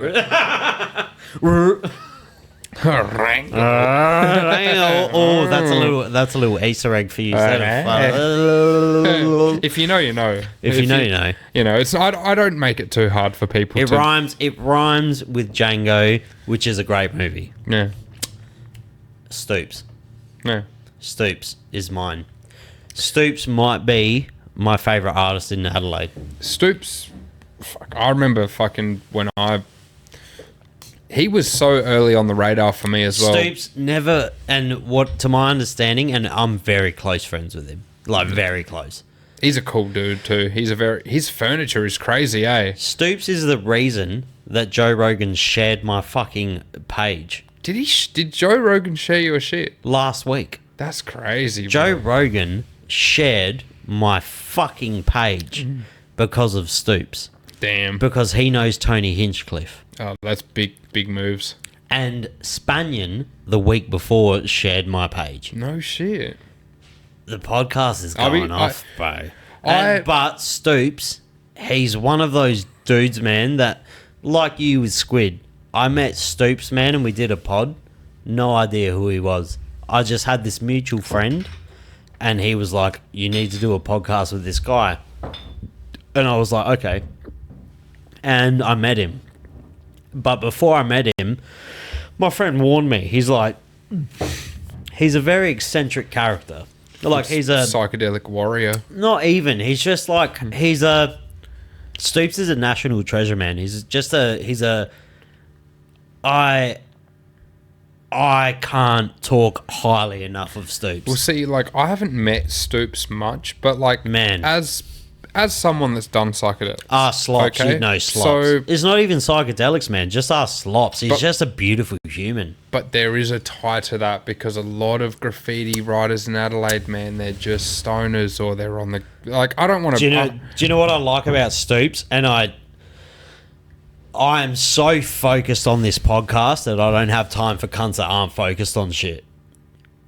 And Stoops is so focused on his furniture and his brand, and I fucking respect it. He seems like the kind of dude that's very much focused on what he is. Like, when he was doing graffiti illegally, he was up heaps. When he made it legal, but no crew wanted him. But when he was... Back in the day, which I respect, and then he's like, fuck this, I'm fucking dope, fuck all of you, now I'm gonna go do my own thing. Yeah, bro. No crew wanted Stoops back in the day. As far as, like, inspiration goes for, like, stuff that applies to me and stuff that I've experienced, I'm like, okay, you can tell that guy. And I've met him a couple times. I'm not, like, and tight his with him or furniture, is anything. insane. He's got a vision. But like, if you look at Stoops' graph style, which is very peculiar, if you look at Stoops' graph style, you can see it in his furniture.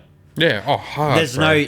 no, but there's no, as an artistic person, there's no hard lines. There's no hard edges. It's all just Except his fucking- outline. It just, there's no, but you can't see the outline. It's just there. Do you know what I mean? Yeah. Is that weird to say? Like, there's no hard lines ever. It just flows. He's a very flowy motherfucker. Do you follow Order? No. Oh, so Order. He's another dude, kind of very... As far as, like, graffiti goes and the way they build, there's a guy that writes... Do you know Bowden Cellars? Yes. You know the big orange mural on the Yes. side of that building? That's Order. Really? So that's Order. And there's like a... Stoops and Order both feel like they have managed to find that comfort zone where you don't have to have everything with a solid outline on it. Their bits flare out. Like, Order doesn't even do outlines. He just fucking... Everything's flares. Dope. But they have, like... There's few artists that can do it as well, because graffiti is such a, like... It's just weird. It's strict. you know? Weird can control. Just unconventional. The can control, but as well as the process. So with graffiti, like... When you first get into it, there's a strict process, like... Line up. Fill. Background. Outline. Key line. Highlights. Doodads. But those dudes, they're like, we don't even have an outline. We don't have highlights. We just... build Flow it and build. And they're the innovators, bro. They're When the people, when we talk about, like, innovating graffiti and, like, what can't be done, what hasn't been done yet, those are the dudes doing it. Like, When I went to a Westside Mushy show, because shout out to Adam, and Stoops was painting the wall, and I went there early because I knew Stoops was painting the wall. Me and him had beers, and he was just painting Stoops on the side of the wall, and It was just scribble. There was no canvas. There was no fucking structure. It was just like... It looked like a small, retarded, autistic 3-year-old painted it.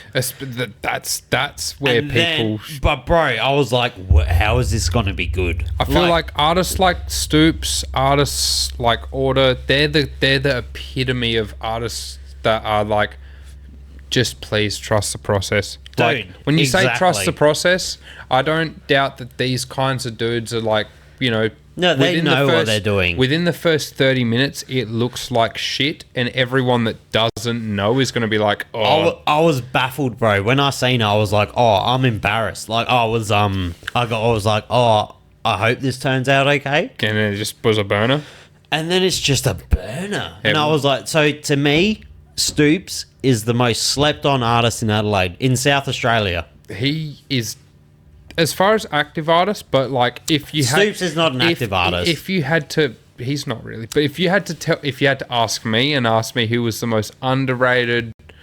I'm not going to say Oz-wide, but Adelaide, Roger. Roger is so slept on, But you bro. said he's the best. I'm not going to say he's got like technical ability, but his ability to produce funk. Does he have Instagram? Yeah.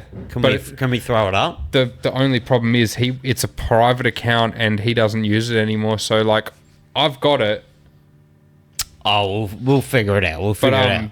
Roger, did he come on? He's so low key these days. I don't know him, bro. I don't talk to him. Like, he's like, I look up to him so heavy. Maybe I could groom him into it. And I painted with him and I hung with him. Maybe I could Jeffrey Epstein.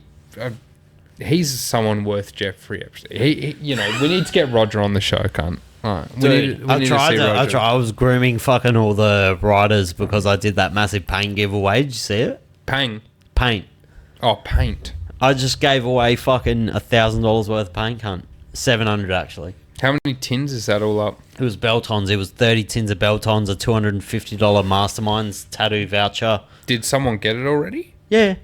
Fuck, I hope to God they're doing a lot of illegal graffiti with it. I know the boy that's done it, and he's blasting everywhere right now. Is he illegal? He came into the shop. He came into my business today, and he said, "Thank you so much." Is he an illy rider? He's an illy rider. Purely, that's all he does. Even if he's toy, that's all we want to hear. He doesn't have a full-time job. He's just making it do. And I was like, you are the cunt that it needed to go to.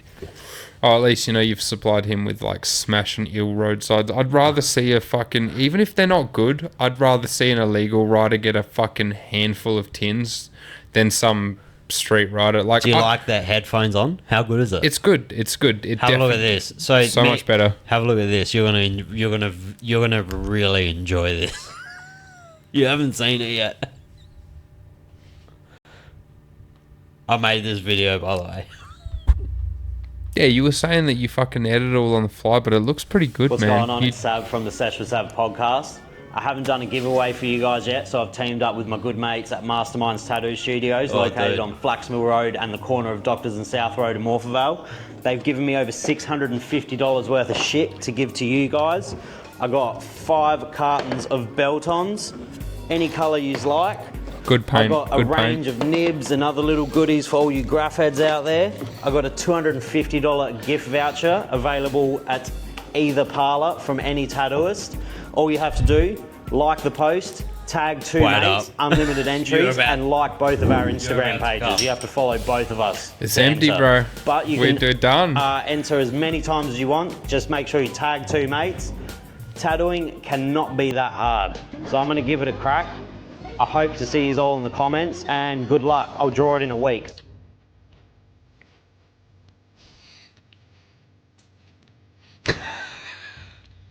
Get fucked.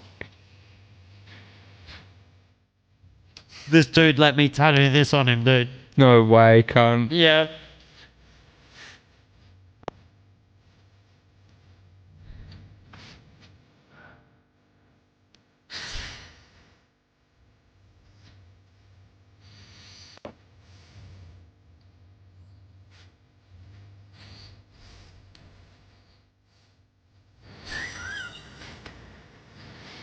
Oh, it's fucking in there, mate. Fucking in there, brother. I've got one on my ass that's similar. Dude, I've been tattooed. Honestly, you've seen my body now. Yeah. I've been tattooed more than 1% of the world. Like the 99%. I have more tattoos than most people in the world. You've got a good chunk. Besides my eyes, my face, and my head. Well, you've got a good chunk. But all my from my toes to my collarbones is all tattooed. Solid. I'd never respected how hard it was. It's a fucking hard. It's Bro, I really tried to do that tattoo. Bro, I remember the first few I coupled to the fucking we've had a couple beers now. The first few I tried to do, bro, like on myself, and really getting a gauge for what it was to tattoo instead of draw. I was blown away. Like, wow, this is a whole ass thing. Cody, so Cody was there with me next to me. He's like, he's a crazy good artist, isn't he? Cody done his first portrait on my leg. He's so good, man. This is Cody's first ever portrait. I've been a fan of his work for a hot minute. Even That's his first portrait ever. Oh, Tupac. Yeah, that's sick. Yeah, fuck yeah. Nailed it too. When you see it, like I've been tattooed more than you. Oh, 100%. Like tattooed. 100%. So in your head you're like, it can't be that hard. It is that hard. He's like, you don't want to, you really want to drag the line down. And I was like, what do you mean? He's like, you want to drag it. Yeah. And you want to make sure, I was pressing in. And then I wasn't pressing in enough. Oh, fucking, it's in there, mate. It's got that like bold will hold sort of look to it. Like, well, that's not going anywhere. It's in there. It's good. Would you hire me? Look, you're a sick cunt, so I probably would. Because I know that me and you would have killer after work knockoffs, so I'd be like, man, I just got to train this motherfucker. Dude, everyone right now in the tattoo space is worried about bookings. I posted that clip and I said, I'm going to do a Sesh with Sav flash day where I'm going to tattoo you. 40 people. Oh, bro. Maybe you should be a tattooist, bro. I might just do fucking scratches. At least a side hustle, bro. At least. I need to make money from this pod, dude. Man, fucking making money off anything is hard now. I'm actually starting... So, me and Jack Fran are working on... I'm starting a series where I'm going to collaborate with my favourite artists. Yeah. And I'm going to do a limited merch drop of 50 items. Yeah. And once they're sold out, it's done. I'm about to do the same thing. I'm about to literally do the same thing. I've got a test shirt on the way to make sure that like the quality's there, and if it's good, man, I'm fucking doing at least a 50 to 100. Do we do the Sesh with Sav on DMT merch? We probably should. I'll design that. But that's what I'm saying. That's like free of charge. I can't design. If it's fucking DMT related. We do the Sesh with Sav on DMT merch. 50 T's and it's over. The fucking done deal, bro. Done deal. I can picture you all a beard just like making people so happy but also so uncomfortable at the same time. Dude, I'm saying. Come join the Sesh with Sav. Boom.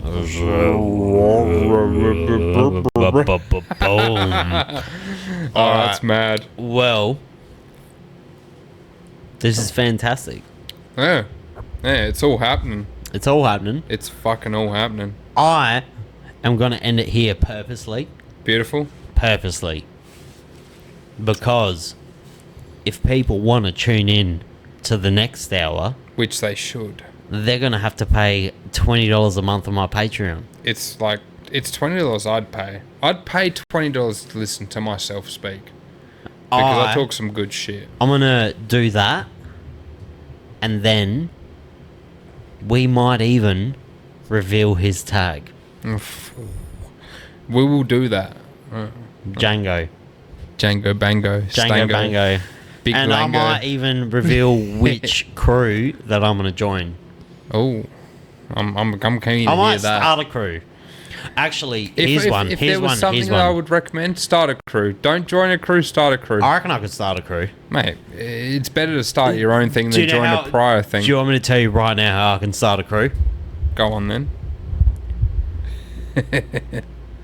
If you want to be under TSWS, the Sesh with Sav, you have to hashtag the Sesh with Sav. The best piece wins $1,000 at the end of the year. I'm jumping on that because I know that I can do a fucking burner piece, man. Do you reckon that's a challenge? It's a challenge. Is that but, illegal? You know, you're coming up against me, bro. But if I put out a challenge right now for every grapher in Australia that listens to this podcast, the best the Sesh with Sav piece Australia wide, I will personally fund $1,000 into their account. I think for the sake of size-wise, even if you just go Sesh with Sav, it's got to be the. It's got to be. I mean, that's you. That's you. Yeah, no, fuck I don't that. care about Take back making what I your say. shit easy. Make it hard If for it was us. easy, if If it you was easy, we wouldn't do it. the best Sesh with Sav piece in Australia by the end of the year, the end of December, wins $1,000 cash. I'll jump on that competition. Do you reckon you could win? I mean, like, not to be All legal, of course. I mean, not to be a dick, but like, I'd probably win that. Really? My letter stays are sick. I got good letters. I got good funk. I got stuff that would make you go, oh, that's killer. Things that make you go, ooh. Stuff that makes you go, oh. Damn, that fucking the Django Blango motherfucking Sango dude got it going on. Oh, big dilly. Thanks for coming on, brother. Brother, it's been a pleasure. Thanks for having me, bro. We'll see you on the Patreon episode. Oh, we're going to go in on that, bro.